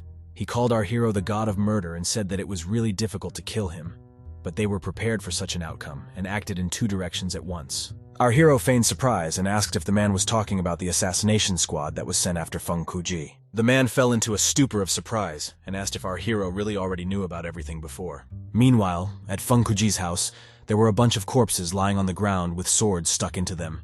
Our hero said that he knew, and I must add that Zhao Qi smiled and said that among those killers, absolutely no one survived, everyone was killed. Our General Zhao Qi asked Li Qing to finish off the remaining criminals and take this man to his guest hall. Li Qing brought the detainee, where General Zhao Qi was already waiting for them. He said that the subordinate was free and he needed to interview the detainee. Our hero smiled and ordered to tell us whether the attacker was from Zhao or from Wei, or whether someone else sent him. The man was silent. After a short pause, the criminal shouted, asking how our hero knew about everything and how much he knew about their existence. Our hero knew everything from the very beginning. The man began to shout that this was impossible, and he had started all the preparations a month before, and our hero did nothing. Zhao Qi said that he started his preparations 3 months ago. He wanted to lure them all out first and then catch them. The man was extremely shocked. He said that he thought they had everything under control, but Zhao Qi knew about everything from the very beginning. The general smiled and said that it was not difficult to guess. He said that the other kingdoms simply could not allow the Qin to take over the Han territories, but they did not dare to attack directly. Our hero continued that it was necessary to kill him and Feng Kuji, and then the turmoil would begin to attack. The criminal laughed and said that everything was true. Our hero is exactly what everyone imagines him to be. Zhao Qi stood up and said that all the killer's accomplices had already been killed, and he was left alone. The guy asked if the man was afraid of death. He also asked if he would ask for mercy. The man who was kneeling said that he was afraid of death, but being a hired killer, he was already thinking about his death, and also added that he had no information and was useless. There was no need to spare him. Zhao Qi smiled and said that the man was not useless and he needed to know the name of the killer. The man was a little embarrassed, and after a short pause, he said that his name was Dun Ruo. Our hero was delighted and realized that this was the same Dun Ruo. He was an excellent spy and assassin. Moreover, he worked for Qin Shi Huang's spy organization called Black Ice. Our hero imagined and understood how experienced and skilled this killer was. Zhao Qi gathered some energy in his hand and said that from now on, Qin Shi Huang's pawn belongs to him. Our hero thought that even though he formed a squad of shadow guards, even with the shadow skill, they need a first-class master. Li Qing is far from the best candidate for this role. The guy laughed and added that he did not at all expect that fate would pit him against Dun Ruo. And if he was devoted enough to him, he would be able to entrust him with the command of the shadow guards. The man was a little afraid of our hero's smile and said that for some reason, the general's smile sent shivers down his spine. The guy approached the man and turned to him. Dun Ruo thought that he would be tortured, and therefore began to make excuses, saying that hired killers only take orders, and let him just kill him. Our hero thought that the killer was behaving warily and causing mistrust. The young man asked Dun Ruo why he was so eager to die, and he only wanted to offer his service. The surprised man realized that the guy did not want to kill him and asked about it directly. Our hero said that not only would he not kill, but he would also give him a great future and the title of the best hired killer in heaven if he faithfully served our hero. The man was silent. His mind was in turmoil. There was a slight pause in the dialogue. After a short pause, the man began to laugh throughout the room, and our hero was surprised. Dun Ruo laughed and asked what kind of devotion would give him wealth, honor, and a great future. The man asked what great future could be talked about when a hired killer is forced to live in the shadows, and why would a guy award him the title of the best killer in the sky? Our hero, untying the assassin's hands, said that he really appreciates the man's talent and wants him to serve him, and therefore he must offer something in return. Having untied the killer, the guy said that the exit is where he points and invites him to try to defeat our hero thanks to his skillful dexterity. And Zhao Qi, in turn, will try to prove with the help of his strength that he keeps his promises. Dun Zhao said that since the guy himself suggested it, he was not going to stand on ceremony with it. Our hero kicked the killer hard. The man flew a couple of meters and fell to the floor and also rolled on it. The sounds of beatings were heard in the room. The guards did not understand what was there and thought that our hero was interrogating the killer, and they also did not know whether they should interfere in this. The men opened the door and saw their general beating the killer. They said it was a pathetic sight. Our hero came out, laughed, shook his hands, and said that, as it turned out, the killer was quite strong. The general handed one of the soldiers a bottle and said that the medicine was for wounds. Let them cure the assassin, and now he works for them. Our hero also ordered Tu Sui to immediately lock the city gates and not open them to anyone without his order. They needed to stop external and internal contacts. Walking into the other room, Zhao Qi said that this is just the beginning of the story with the killer, and now he needs to go and meet with Feng Kuji. When one of the guards who was entrusted with curing the killer entered the room, he saw something funny. There was a beaten assassin lying on the floor, who was trying to crawl little by little to the exit from this room. He smiled and called our hero His Majesty, saying that Zhao Qi is the strongest man in all 7 kingdoms, and he is ready to serve him. Our hero asked the system to show him what kind of devotion Dun Ruo has. A system notification appeared in which it was written that, according to the analysis carried out, Dun Ruo's devotion reached 610.5 units. Looking into the sky, our hero thought that of course the killer was not yet ready to die for him, but he would not betray him so easily and there was room to grow. Meanwhile, the courtyard of Feng Kuji's house. Feng Kuji himself ran out to meet our hero and thanked him for saving him, because if it weren't for him, he and Han Fei would no longer be alive. He thanked Zhao Qi again and said that all the assassins sent had already been executed, and also asked what the general himself wanted to talk about.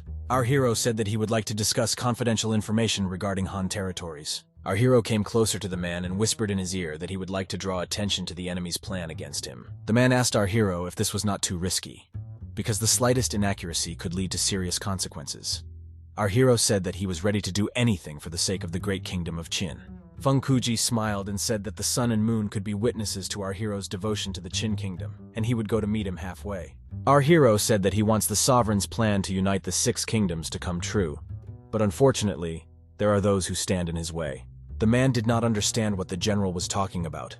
And then our hero said that the mercenaries were sent not only by the kingdoms of Zhao and Wei, but also by some from Xianyang. Surprised, Feng Kuji asked who sent him, and our hero, making a serious face, named the name Li Si. The man was dumbfounded. He said that although they didn't know him very well, he was a responsible official of our Qin kingdom, and how could he conspire with their enemies? Our hero said that this time his goals were only he and Han Fei, and besides, this was not the first time he acted. Li Si and Han Fei studied at the same school, and Li Si was always jealous of Han Fei.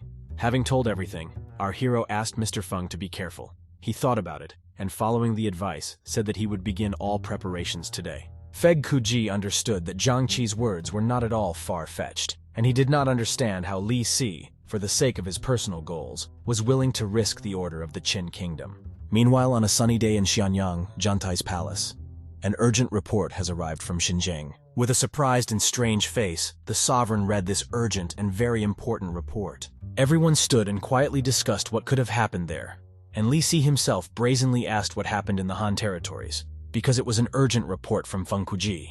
After reading to the end, the sovereign said that the assassins had invaded Han territories.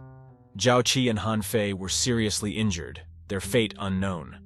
Feng Kuzi asked for instructions. A heated discussion began in the crowd. No one could believe that General Zhao Qi could die and riots could begin there. Chancellor of the Qin Kingdom, Wang Wan said, that Zhao is the head of the military police of the Han territory, and enemy states will immediately take advantage of his assassination attempt. The Chancellor added that General Meng Wu should be sent there as soon as possible to resolve the situation. Everyone agreed with this decision. The vile and naive Li Si laughed in his heart. He rejoiced at the victory, and thought about what happens when people get in his way. The emperor said that he was giving a secret order to General Meng Wu. He should begin moving troops into Han territory, and the court physician Xia Wuju should also be sent there. The emperor waved his hand and said that now everyone was free, and also reminded that no one should know about this information. The king of the Qin kingdom again opened the report and began to reread it.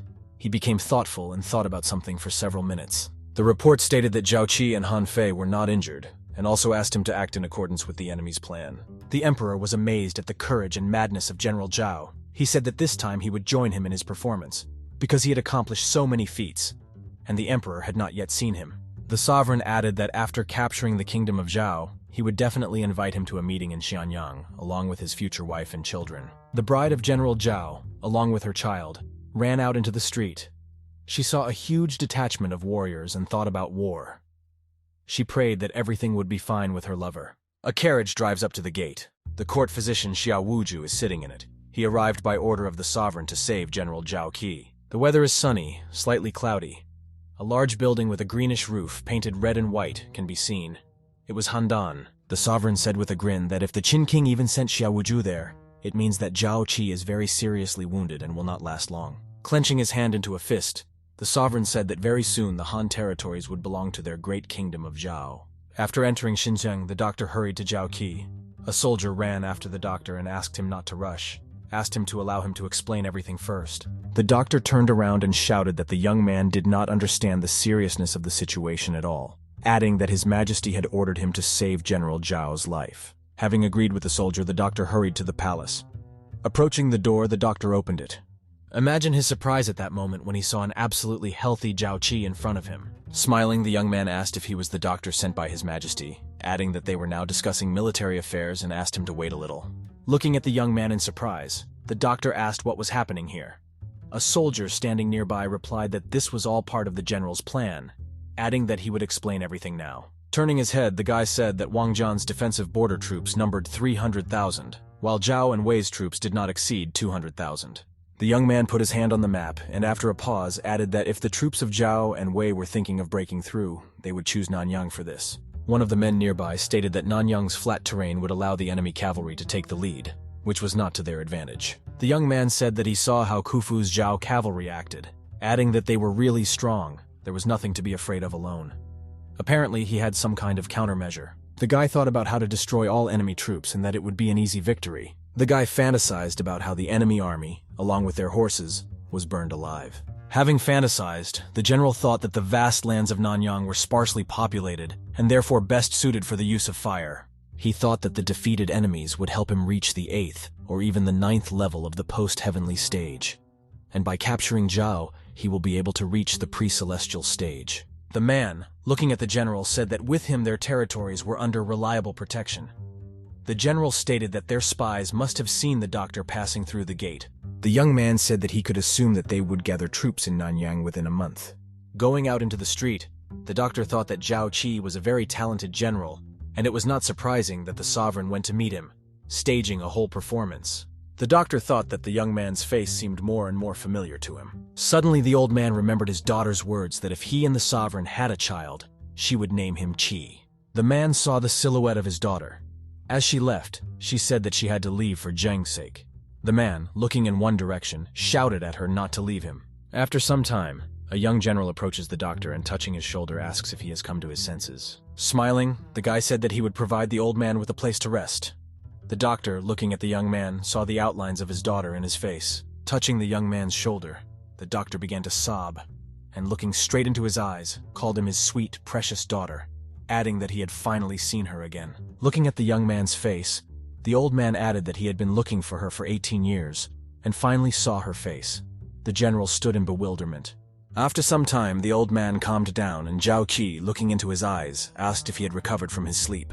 The guy looked at the old man's hand and, after apologizing, asked to let him go. The old man smiled, apologized, and said that he could no longer distinguish a dream from reality, adding that the general in appearance very much reminded him of his daughter. The court physician Xia Wuju, looking down, thought that it could be a coincidence. The young man looked around and said that very soon they would begin hostilities in Nanyang, and looking at the old man, added that he could stay in the palace during his absence. The doctor jumped up and declared that the sovereign had ordered him to take care of the young man's life, and how could he idle in Shenzhen, knowing that his life was in danger? The old man added that he does not have the right to interfere in military affairs, but he is obliged to follow the general. Looking at the red boxes, the young man thought that he had a bunch of medicines and pills that would save his life at any moment, and did not understand why he needed a personal doctor. Looking at the old man in fear, the guy said that refusals were not accepted. Coming closer, the general's subordinate said that the doctor was a confidant of the king himself, adding that he should not be offended.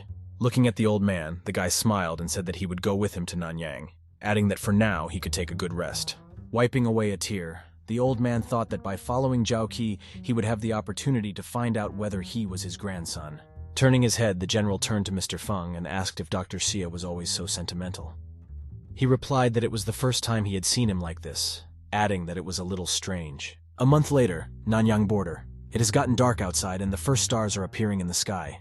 Everything around is planted with trees. One of the men said that this time the unification of Zhao and Wuyi troops in Nanyang, thanks to General Wei Tai, allowed them to strengthen well. Sitting at the table, the senior general of the Wei Kingdom said that by storming the Qinhan borders under the command of General Pan, they would restore their former glory. Looking at the general, the man thought that he was very tactful and knew how to make concessions, and on the other hand, the kingdom of Wei was in decline.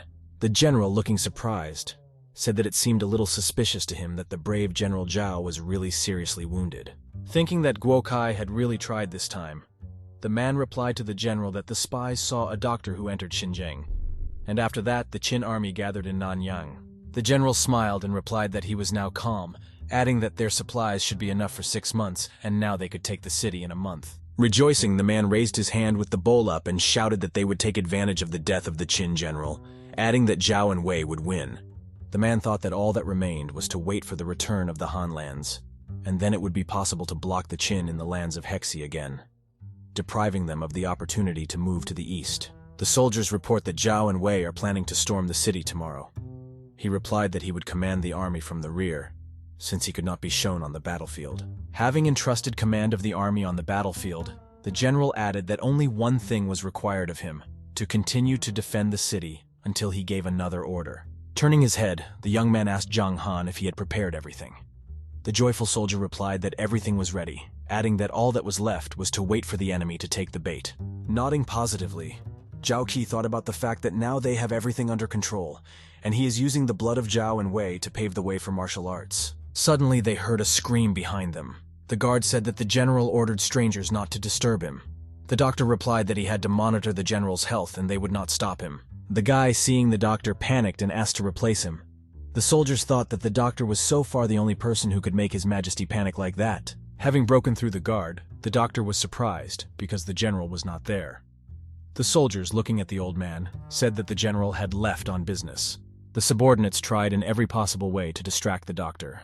The nervous general, standing behind a large support, watches everything happening from the side. Imagining that the doctor would forbid a lot and take care of the guy and everything, he quickly ran away. The next day, there was a strange loud sound like the clatter of hooves. Having climbed onto the donjon, the soldier saw something that surprised him very much. A huge army of Zhao and Wei stood in front of the palace. They were in full combat readiness. Seeing this, young General Zhao Qi began to think. There was no fear or panic on his face. He stood with his hands folded and silently watched it. With cries of destroying Qin and restoring the former glory of the three kingdoms, the enemy fighters rushed into battle. Smiling, the guy put his foot on the wall and said that there were about 300 Zhans left to the wall. Looking at how the enemy army was approaching the palace, the young man said that there were about 250 Zhan left to the wall. Continuing to watch the approach of the enemy, Zhao Qi shouted that there were 200 Zhans left to the wall. Seeing that the enemy soldiers had approached a distance of 150 Zhang from the wall, the commander gave the order to shoot from a bow and prepare catapults. A moment later, the airspace was littered with arrows with sharp metal tips. The last thing the soldiers of the Zhao and Wei army saw were stones falling on them, fired from a catapult. After some period of time, the enemy began to suffer losses. Some were pierced by arrows, some were crushed by stones, and some were both. Observing the battlefield, the general stated that after equipping Nanyang with more advanced weapons, the firing range had become much better. System prompts appeared in front of the guy, showing the number of soldiers killed and the experience gained for their bodies. The soldier reported to Pan Nuan and Wei Tai that the Qin army had enormous power, and the firing distance reached 150 Zhan, adding that even more people were needed for the assault. The man thought about what he expected this from the Qin archers, but he did not understand where the army, which had lost a general, had so much courage. General Wei said that something was wrong here, adding that if something happened to General Zhao, then why didn't it have any effect on the morale of their army? Holding his sword in front of him, General Pan gave the order for the soldiers to get rid of the archers, put their catapults forward, and execute the fugitives on the spot. Riding up to the soldiers on horseback, the man gave them the general's order, after which they rushed into battle. The remaining soldiers pushed the catapult to a place from which it would be convenient to fire. Once they had everything set up, they placed the core into the recess. On command, the Zhao and Wei army launched the mechanism, after which huge boulders began to fly into the walls of Xinjiang. The shells flew far and high, so after some time, the Qin army began to suffer losses. The commander ordered reinforcements to the rear positions, adding that the soldiers who had sworn to defend the city with their lives could not be allowed to die in vain. A soldier came to the generals Pan and Wei with the news that their army was moving forward, and there were 100 Zhang left before the walls of Nanyang. One of the generals replied that they should continue in the same spirit. A sly smile appeared on General Pan's face, and he declared that without Zhao Qi, no matter how brave the 100,000-strong Qin army was, victory would still be theirs. The soldiers of the Zhao and Wei army approached the walls of the palace and, leaning on the walls of the stairs, began to quickly climb them. The soldiers, seeing this, were surprised and shouted that they swore to defend the city at any cost. Observing everything that was happening, Zhao Qi said that General Pan Nuan was truly living up to his reputation, adding that he would still face defeat and death by his hand. The commander ordered the soldiers to carry burning oil, logs, and boulders. The doctor, holding his beard, said that today he was convinced that the general was incredibly skillful in commanding troops. The general asked him what he was doing here. The doctor looked at the young man and told him not to worry, apologized for causing him a whole bunch of inconvenience and forcing him to hide from him. He realized that the doctor knew about everything. Looking at the advancing soldiers, the old man said that the war is really cruel. Seeing the advance, the commander gave the order to immediately begin the attack. Combat formation. The soldiers were illuminated with a white and blue aura, and after a certain period of time rushed into battle. The Zhao and Wei army panicked because they saw the counterattack of the Qin soldiers. Noticing how the enemy army was climbing the walls using ladders, the Qin soldiers began to throw logs and boulders onto them. Having rolled huge barrels to the wall, the soldiers tilted it and burning oil poured out of it. The Qin soldiers' methods were effective and helped repulse the attack with ease. Burning oil flowed down the walls and fell on the bodies of the Zhao and Wei army soldiers, causing them to burn alive. Closing his eyes, the old man said that as a doctor, he simply could not look at such cruel scenes. Looking at the old man, the guy said that the war lasts more than one day, adding that there will be even more killings. Looking at the young man with horror, the doctor thought that this fortitude was exactly like that of His Majesty. The youth stated that their soldiers were so brave that it would only take them 10 days to exhaust the Zhao and Wei army. Looking at the young man, the old man said that all this time he had actually been looking for an opportunity to ask him one question. The old man remembered his daughter's words. She said that she could not detain him. He needed to pay attention to the main thing, and not to the little things. As he left, the old man said that there was a tense battle going on now, and the general needed to command the army. Looking at the doctor in surprise, the general wondered what he wanted to talk to him about. Battlefield. The ground is littered with lifeless bodies. Someone was shot, someone was crushed, someone was burned alive, and someone all at once. A soldier approached the guy and stated that Pan Nuan had given the order to his soldiers to retreat. The general replied that they retreated faster than he expected. The commander added that none of the Zhao and Wei soldiers climbed the wall, and according to his calculations, they killed 20,000 opponents. The general turned and said that they should focus on defense for the next few days, adding that they must constantly show their weakness so as not to give away the secret. The soldier asked the general about the weakness, to which he replied that by doing so, they would put pressure on their morale and give them hope of capturing the city. The second day of the assault arrived. General Pan ordered his soldiers to attack, pointing their sword in the direction of the kingdom. Seeing the attack, the archers of the Qin army prepared and launched a counterattack. Enemies managed to avoid death by hiding behind a shield. Approaching General Zhao Qi, the fighter stated that Pan Nuan had retreated again, adding that this time Zhao and Wei had lost more than 10,000 fighters. The third day of the assault arrived. The soldiers of the Zhao and Wei armies, having prepared catapults, began to fire cannonballs at the walls of the palace. The commander warned the soldiers about the stones and reminded them of the shelters, telling them to give them the opportunity to touch the wall. Returning to the general, the soldiers stated that today they had slightly weakened the defenses and allowed the enemies to attack the wall. But they did not do this, and Pan Nuan retreated again in complete rage. Seventh day of the assault. The weather was clear, sunny, but slightly cloudy. Enemy barracks are visible. A meeting is taking place in one of the barracks. General Wei stated that by the 6th day of the assault, they had already lost more than 50,000 soldiers, and asked whether they should continue. The senior general replied that they should continue the assault. Wei was surprised by the general's decision and asked if he had heard him.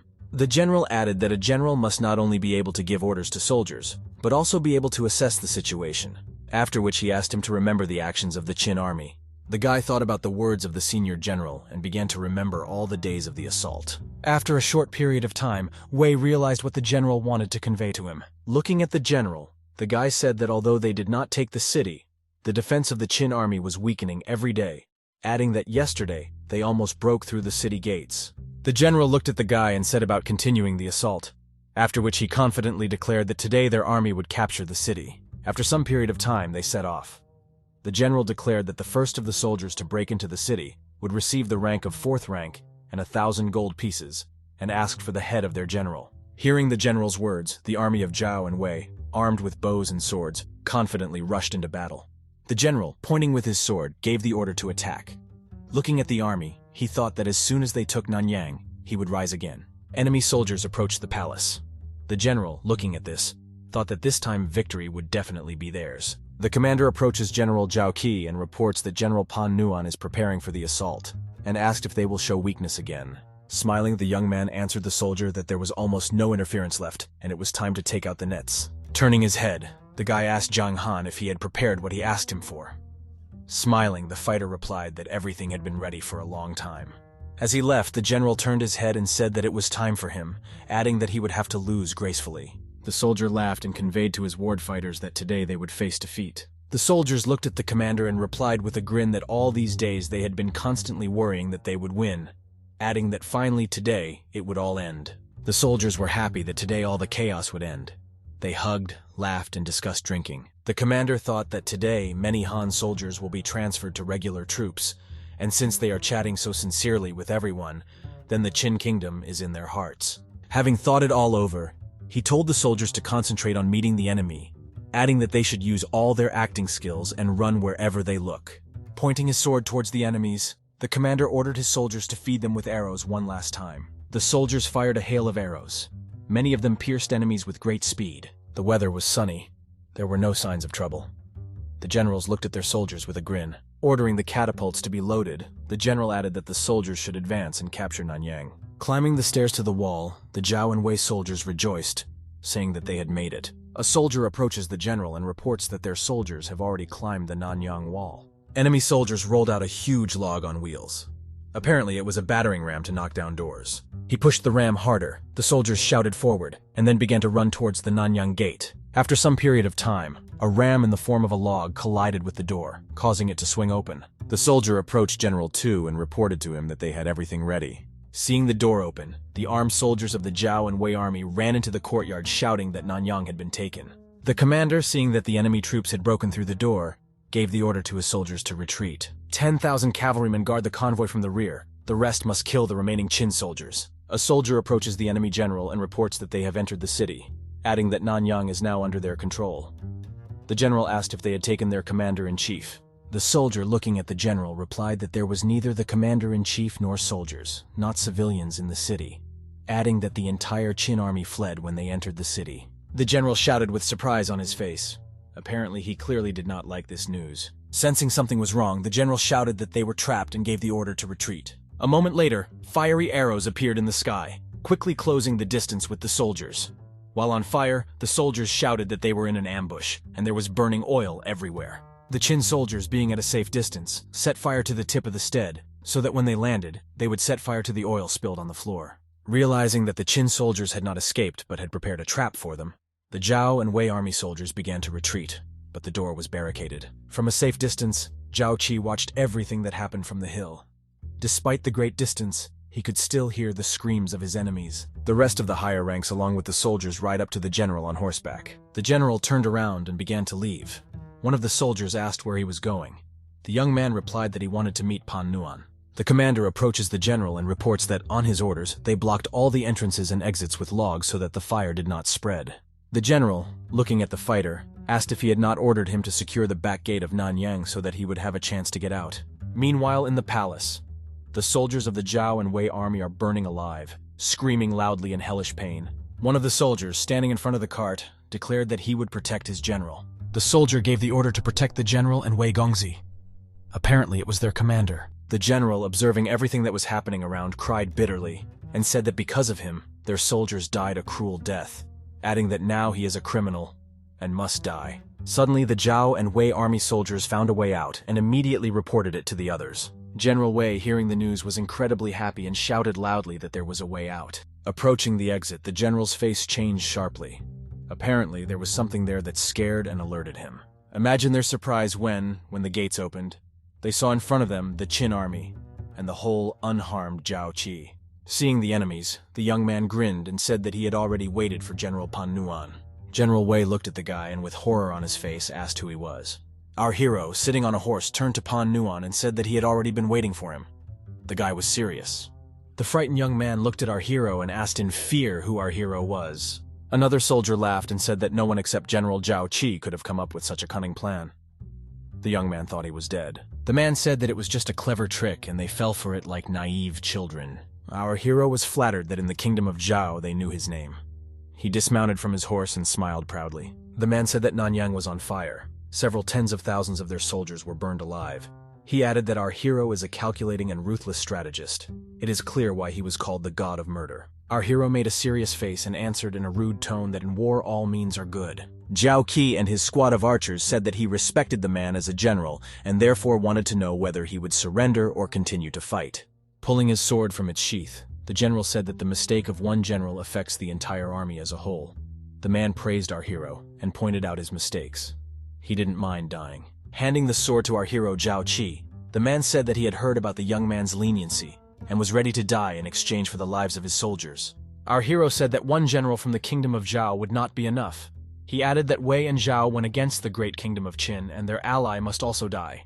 The frightened young man screamed in fear. He said that he did not want to die for anything and would try to avoid it. Pan Nuan told General Wei that after becoming generals, they had already accepted their death a long time ago. Their defeat was a foregone conclusion. Isn't it wise to spare the lives of their soldiers? The guy jumped into the horse cart and said that he didn't care, and also added that if he died, the kingdom of Wei would be left without heirs. The guy shouted that he was ordering all the soldiers to start retreating and run as fast as they could. The carriage with the young general accelerated, and the soldiers ran after it with all their might. One of our hero's subjects wanted to order a squad of archers to start shooting.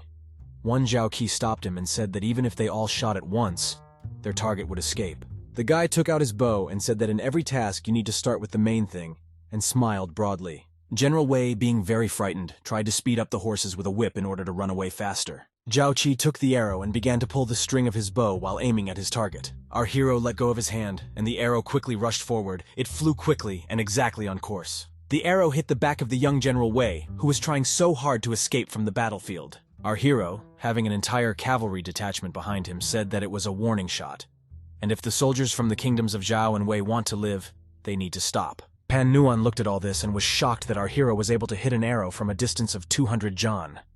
Our hero said that General Wei fell at the hands of the greatness of his royal family. Pan Nuan said that one arrow stopped the army and he completely surrenders. Zhao Qi recognized this man as a real general. Taking the sword from General Pan Nuan, our hero said that he accepted his surrender in exchange for the mercy of his soldiers, and also asked if he had any last words. The smiling Pan Nuan said that he only wanted to scold the heavens that such a talented general was gifted to the Qin kingdom, and not to the Zhao kingdom. Our hero said that if he was born in Zhao, he would still have joined Qin, because despite his talent, in Zhao he would have remained an ordinary private due to his origin.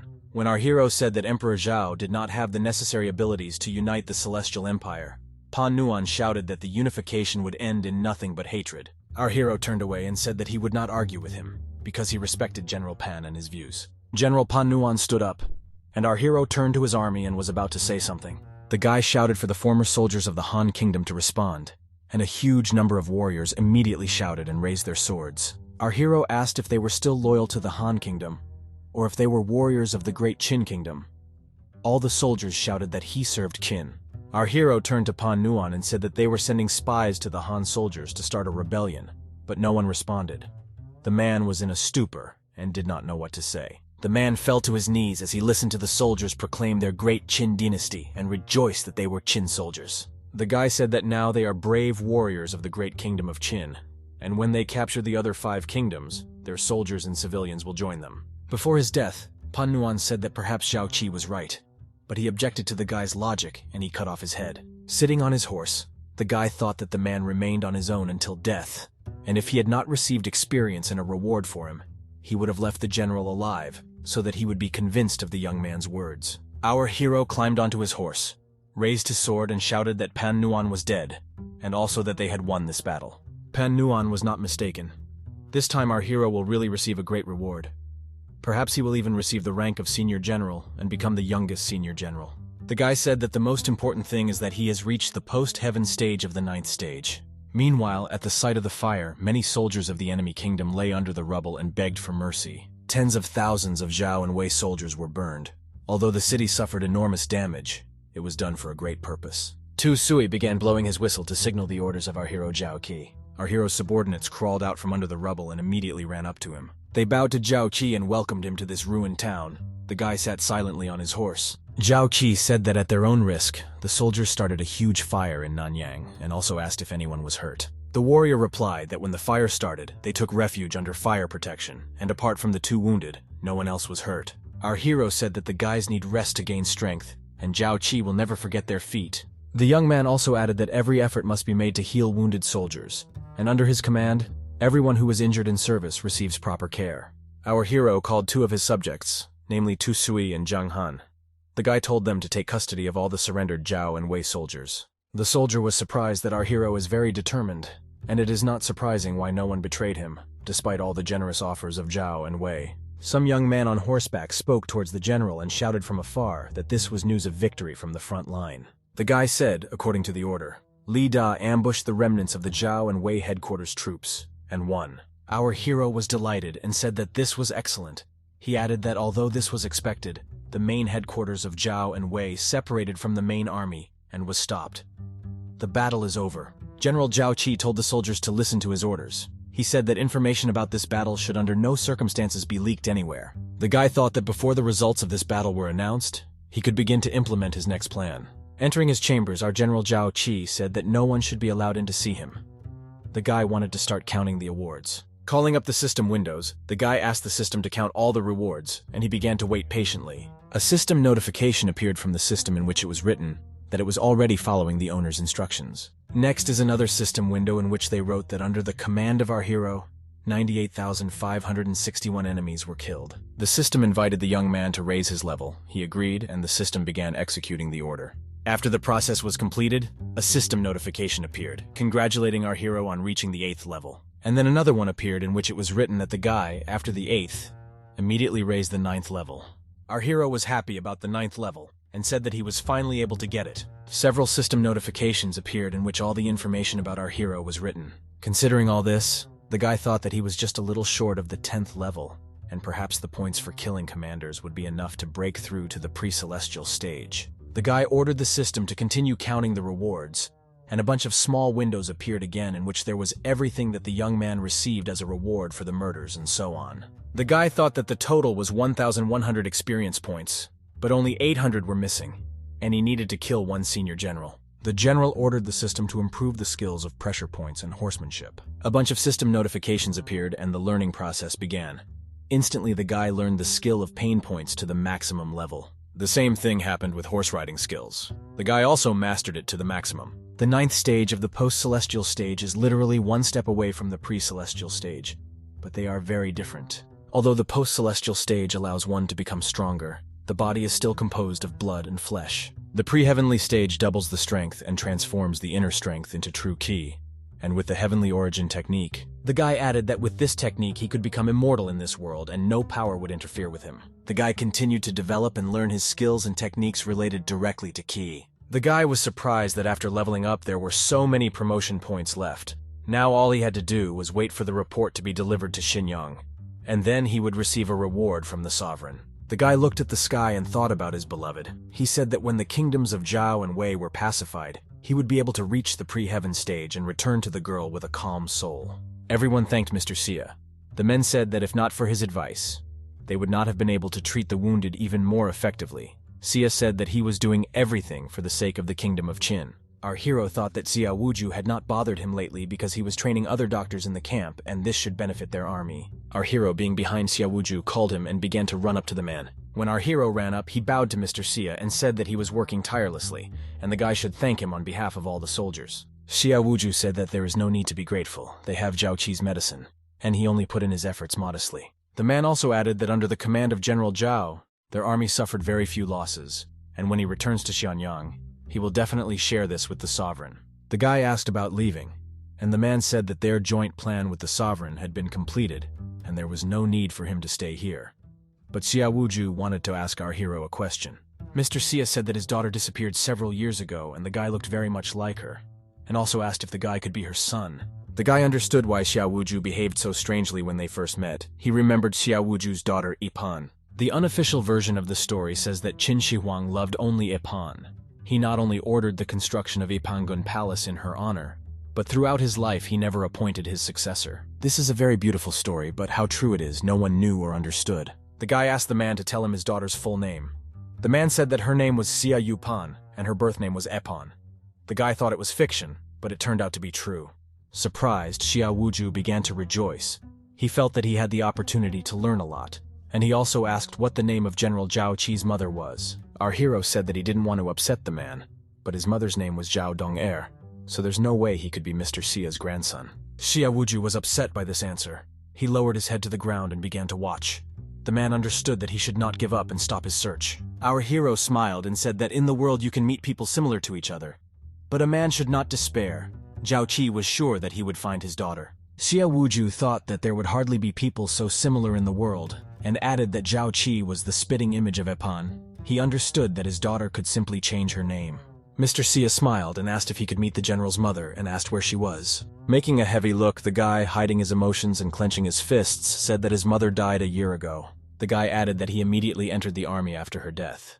Mr. Xia was surprised and apologized to the general for his rudeness. Our hero smiled and said that everything was fine. He added that he understood the gentleman's desire to find his daughter. Xia Wuju bowed to our hero and thanked him. He said that General Zhao Qi had helped clear up some doubts for him, and also said goodbye. The guy said there was no need for gratitude. As he left, Xia Wuju thought about the fact that he thought that he would finally be able to find his daughter Ipan, and asked the sky where his daughter was. He didn't understand why he felt kinship with Zhao Qi. The man stopped and said that he could not miss his last hope in finding his daughter. Mr. Xia firmly decided to go to Zhao Qi's native village and find out whether he was his lord and the son of Epan. Our hero addressed all the soldiers and said that he was in a hurry to announce that they had won a crushing victory at the Battle of Nanyang. The soldiers raised their hands and shouted words of encouragement to our greatest general, Zhao Qi. The guy made a gesture with his left hand for the soldiers to stop shouting, but to be quiet and line up. In this battle, their army lost 2,685 people, and 3,100 were injured, but as much as 90% survived. The joyful guy also added that the united army of Zhao and Wei lost 100,000 people and 80,000 were captured by them. The soldiers began to discuss the victory. They said that this was an unprecedented victory since the founding of the Great Qin, and also praised everything in every possible way. Zhao Qi said that due to this, he wants to reward everyone and fulfill the promise they made. The guy said that everyone from Yongcheng veterans to Han recruits would be generously rewarded. All brave warriors and commanders will be promoted by 1 rank. The soldiers looked at their great general and could not be happier that he was their general. Our hero added that all Han soldiers would now lose their status as slaves and become full-fledged soldiers of the great kingdom of Qin. They were very happy. Everyone understood that General Zhao Qi had not lied, and therefore began to praise his name and shout that they had strength. Our hero stood in the middle of an improvised stage and took a deep breath. The guy thought that there was nothing better than the authority of a general and the fighting spirit of the army. Our hero turned to one of his subordinates and asked that they prepare meat for everyone. This would be today's reward. But when they win, everyone will enjoy the guilt. Our hero understood that there would be enough rewards for today. He just wanted to wait for the reward from the king himself. Very soon they will defeat the kingdom of Zhao, and Zhao Qi himself goes to the front line to reach heights. Frightened officials reported that Zhao and Wei had already launched an offensive, and Wei Yongcheng's army had not yet accepted anything. Everyone said that the Han territories were under threat. The emperor smiled and asked the men to stop panicking. The emperor ordered everyone to calm down. The emperor said that he had received a secret report, and it said that the combined troops of Zhao and Wei were stopped by Zhao Qi, and also asked Zhao Gao to read everything out loud. The officials were very surprised by this news. They thought that Zhao Qi had died long ago. The subordinate read the report, which said that 180,000 Zhao and Wei soldiers were attacking. But General Zhao Qi lured everyone into a trap and burned them. 100,000 soldiers were burned, and the remaining 80 were captured. The Qin army lost only 2,000. Zhao Qi killed the general of the Wei kingdom and the general of the Zhao kingdom. Everyone rejoiced at this news. Only the vile Li Si was not happy for his great dynasty, and could not understand why our hero was still alive. The man realized that if everything was so, then he had learned about the secret murder, and then an irreconcilable enmity began between them. The emperor stood up and laughed. He said that there was nothing more to hide, and said that the death of Zhao Qi and reinforcements from Yongcheng was their common plan with our hero. The sovereign also added that by his actions, Zhao Qi did not let down either him or the great kingdom of Qin, and this time, he not only saved the lands, but also defeated the united troops. The sovereign added that the Han territories were now assigned to them. The military forces of Zhao and Wei had been undermined, and their great kingdom had emerged victorious. The man said that now they need to prepare for the next battle. In 2 months, their troops should leave the Hanggu outpost and go to storm the border city of the Zhao kingdom. All the officials lowered their heads and swore to His Majesty that they would swear to follow them in everything for the sake of the reign of the great Qin kingdom. Meanwhile, the second son of General Meng Wu, Meng Yi, appeared. The judge was dumbfounded when the guy said that Zhao Qi should be rewarded for his feat. The emperor said that Minister Meng was saying everything correctly and laughed, because our hero really deserves a reward. The sovereign said that he would grant Zhao Qi 3,000 gold pieces, 500 maidservants, 1,000 slaves, as well as his native village of Li as an inheritance, and expand his domain to 2,500. The sovereign also added that he was promoting the guy by 2 ranks and awarding him the rank of senior general. He would no longer need to report to his superiors in Yongcheng about military affairs. All the officials except Judge Li Si were very happy. They were glad that they had such a talent as Zhao Qi. Minister Meng shouted in Li Shu's ear that he was somehow not very happy. Minister Meng Yi laughed and said that apparently he was sad that the sovereign had granted his inheritance to Zhao Qi. However, the sovereign said that he could choose another property. Meng Yi said that the man's dissatisfaction is natural, because now it will be more difficult for him to get to Zhao Qi. He is growing, so the judge is upset. The guy told the honest truth, and therefore Li Si had nothing to answer. He got angry and wanted to be rude. However, Meng Yi knows how to feel the boundary, and then he laughed and said that he was just joking and asked not to take it to heart. Li Si thought the young man was impudent, and that Meng Wu had influenced him that way. However, he admitted that on the other hand, Zhao Qi has become a senior general and is supported by the Meng family, and he has completely lost control of Li Yan'er and will not be able to reach our hero. After a while in Yingzheng's chambers, one of the servants ran into the chambers, bowed and said that Dr. Xia had arrived. The sovereign said to let him in. The doctor greeted the sovereign and said that his faithful old servant had arrived. The emperor said that there were only 2 of them in this room, and there was no need to stand on ceremony. Looking at the girl's poster, Mr. Xia said that so much time has passed, but the sovereign still preserves the memory of Epen. The emperor said that he cannot forget about his only love. He constantly regrets that he did not have royal power then, and that she has been hiding for so many years. The emperor said that when they unite the whole of heaven, then he will be able to find her and nothing else in this life will be able to separate them. Mr. Xia reassured the sovereign and said that he was not to blame. Epen understood everything herself, and that's why she left. Lao Ai, concubine Zhao, Lu Buwei, all the old hereditary nobles had power higher than the royal one, and they prevented them from being together, and therefore instilled in the sovereign a thirst for power. The old man added that the road to power was cruel and dangerous, and the sovereign's constant feelings for Epen became his only path, and thanks to these feelings, he became king. The emperor asked Mr. Xia for his opinion about Zhao Qi. The man said that he was a very gifted person, because at such a young age he had all the manners of a general. The man thought that the guy was very similar to the sovereign and Epen, but he would not talk nonsense, because his mother's name was Zhao Dong-er, and he had yet to find out their relationship. The sovereign said that he was exactly the way he imagined him, and after capturing the kingdom of Zhao, he would invite the young man to a meeting, and also added that, to be honest, he would like such a son. The emperor said that he would like their child with Dong-er to look like a young man. The old man was very surprised when the emperor spoke about Dong-er. The emperor was surprised that his father-in-law did not know that he had previously called Epen Dunner and smiled. The shocked man began to think about all this and said that his guess was apparently correct. The emperor was surprised and asked what happened to the old man. He said that everything was fine, and he simply did not expect that Epen had a middle name. Mr. Xia turned to his majesty and said that he had one small matter. The emperor prepared to listen to him. The man added that he learned that General Zhao's wife was very weak right now, and he would like to send Li to Li village to help her. The emperor said that if this was so, then of course the doctor should do the great general a favor and go and help. The old man left the sovereign's chambers and thought that Dunner was coming out. This was his daughter Epen, and had she really left them with the sovereign? The man refused to believe it until he was convinced of everything and found out everything himself. The emperor must not find out anything. The old man believed that if the sovereign found out about this, he would lose his support, and the kingdom would be buried in chaos. Meanwhile, Li village, Zhao Manor. A man arrived on a horse and said, okay, that he wants to announce the good news. General Zhao Qi has been promoted to senior general. 2 young people watched this picture.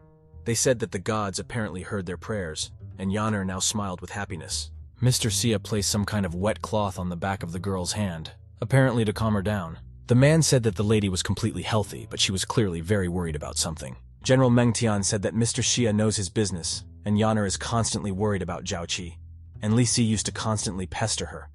All this took its toll on her nerves. However, the sovereign values Zhao Qi very highly. He is now a senior general, and Li village has become his personal domain. The girl was happy for our hero. She named the children Qi'er and Seer. Their family will soon be reunited. Paying attention to part of the jasper pendant that the guy gave to his beloved, Xia realized that this was the pendant that the sovereign gave to Epen. Seeing this, he was in maximum shock. He did not know what to say and looked with his mouth open. After a short pause, the doctor asked where the girl got this jasper pendant, because supposedly his friend had the same one. The girl said that the pendant belonged to her mother-in-law. The girl said that the pendant was a symbol of love between the mother and father of our hero. Before her death, she remembered him, but nothing was known about him. The girl added that if Mr. Xia knows something, then he can tell, and her husband will have the opportunity to meet with his father. The man realized that all his fears were true. General Meng Wu, watching Xiao Wuju, said that judging by his reaction, this pendant really belonged to his majesty. The man said that if this is so, then Zhao Qi is the son of Ipan and the sovereign, but no one should know about this. Meng Wu interrupted Xia and said that there were similar pendants all over the world. Sighing heavily, the man said that from the outside they look similar, but up close they are completely different. He also added that he could do nothing to help Mrs. Zhao. The girl smiled and said that she understood everything and added that searching for a person is a very difficult matter. She asked Mr. Xia to call her Yan'er, and she called him his grandfather. The delighted man asked if he was really allowed to call the girl that, and she said yes. The old man blamed himself for not coming earlier and not being able to see his daughter, and also added that he couldn't even recognize his family's grandchildren.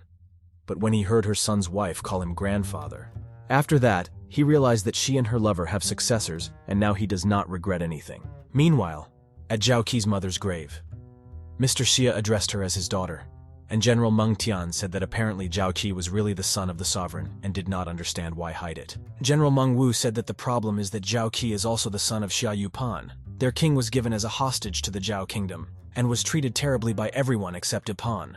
They fell in love with each other from early childhood.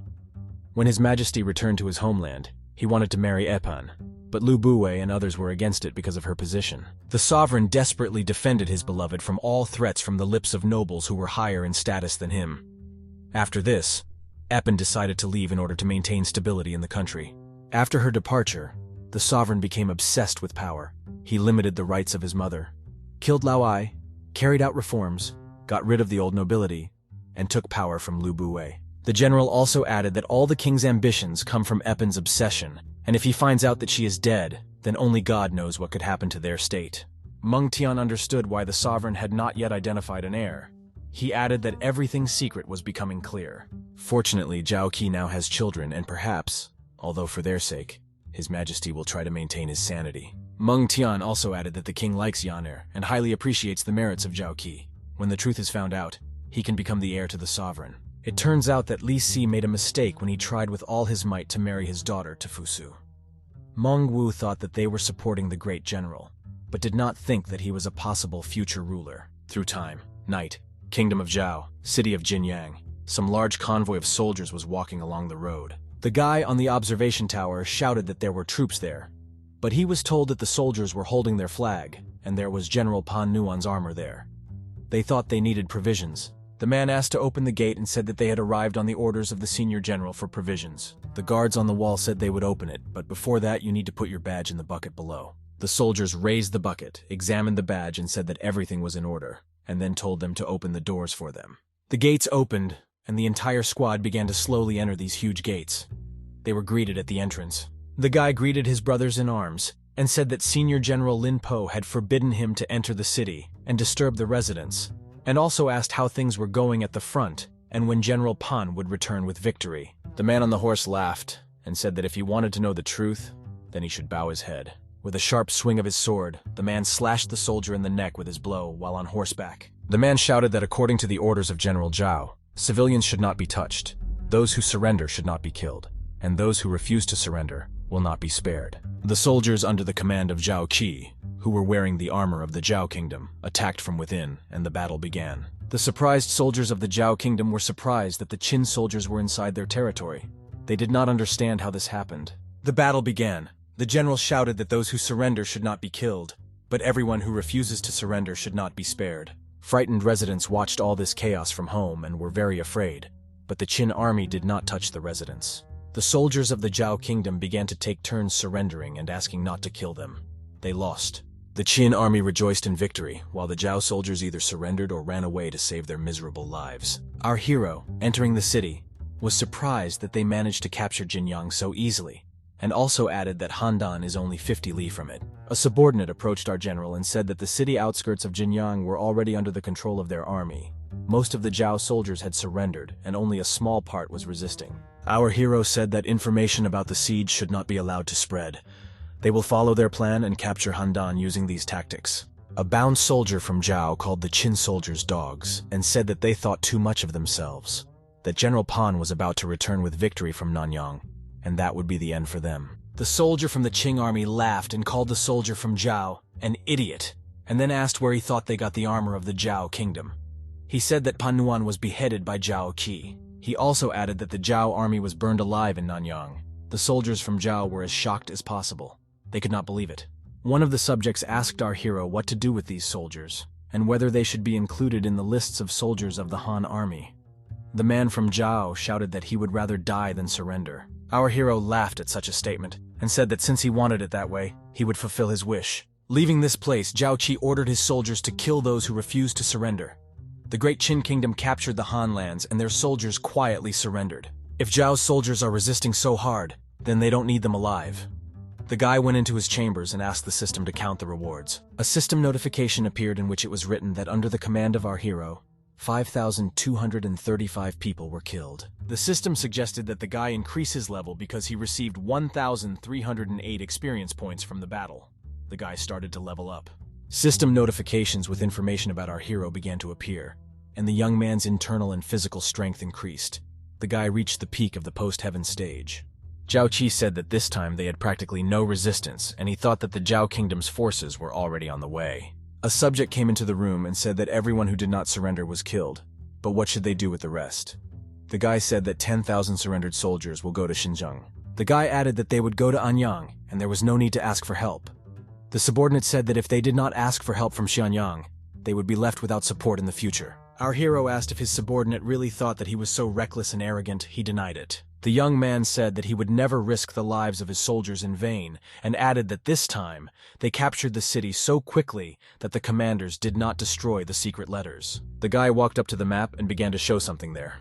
He said that the Zhao Kingdom was considered the strongest among the heirs of the once existing kingdom of Jin, and it was better to act now. The guy was very similar to his father, the sovereign, and said that Qin Shi Huangdi would not have destroyed the enemy at the first convenient opportunity, and added that he would understand him.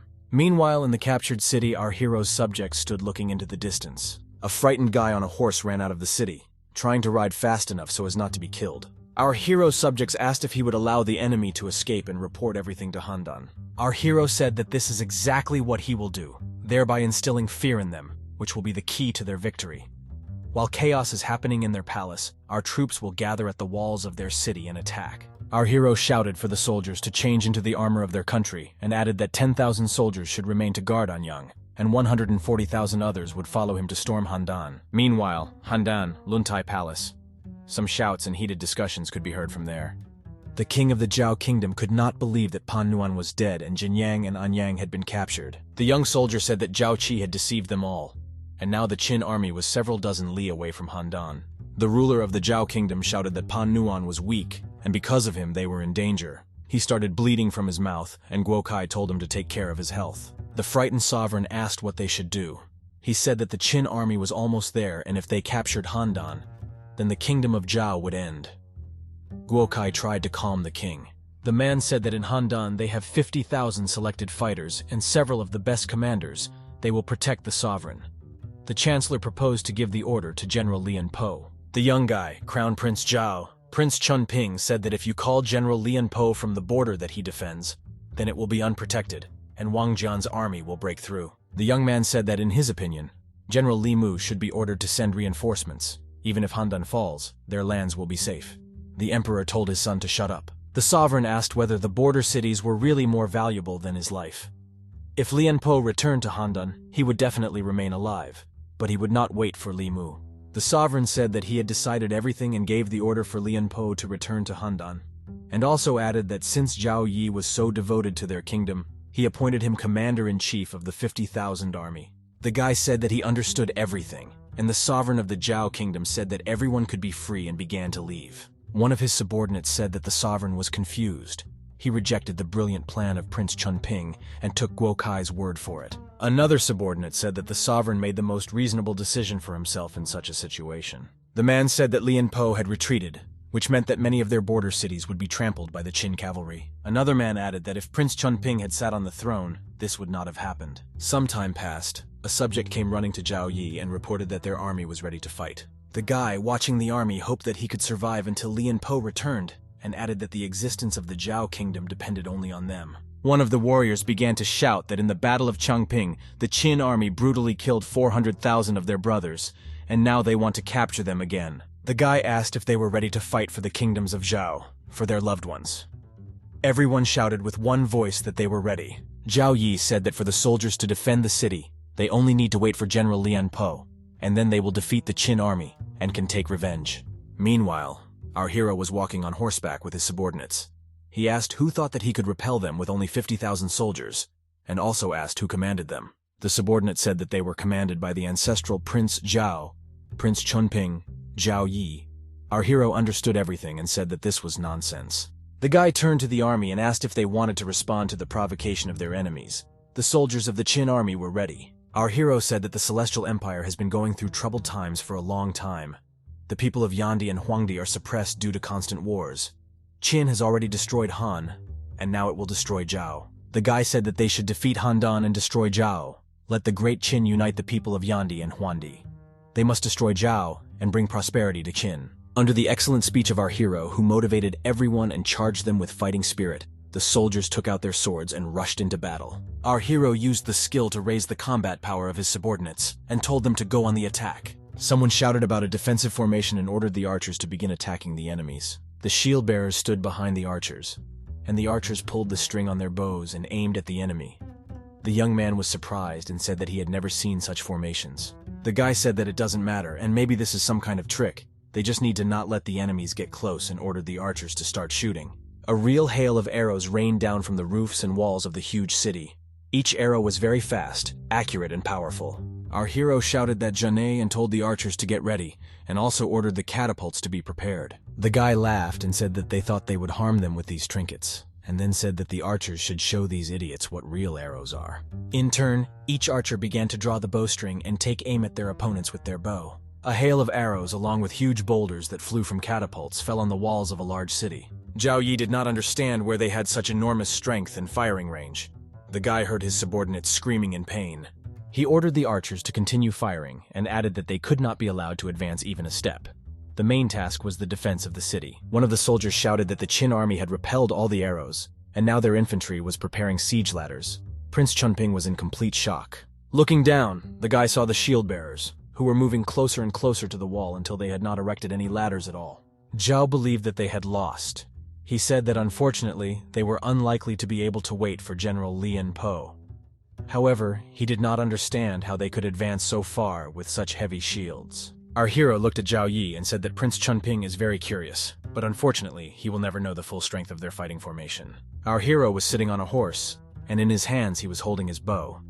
The guy said that the general is the heart of the fighting system, and all soldiers are united by the fighting spirit. Our hero, using some skill with a purple aura, began to aim his bow at the enemy. He loaded and knocked about a dozen arrows at once and aimed at someone. The guy shot unthinkable. One man could rain arrows on his enemies all by himself. Each arrow flew exactly where our young general Zhao Qi launched it. It was the divine art of archery. The arrows flew to different parts of the walls. But what happened next? And then everything exploded. These were explosive arrows from a divine art with a maximum level bow.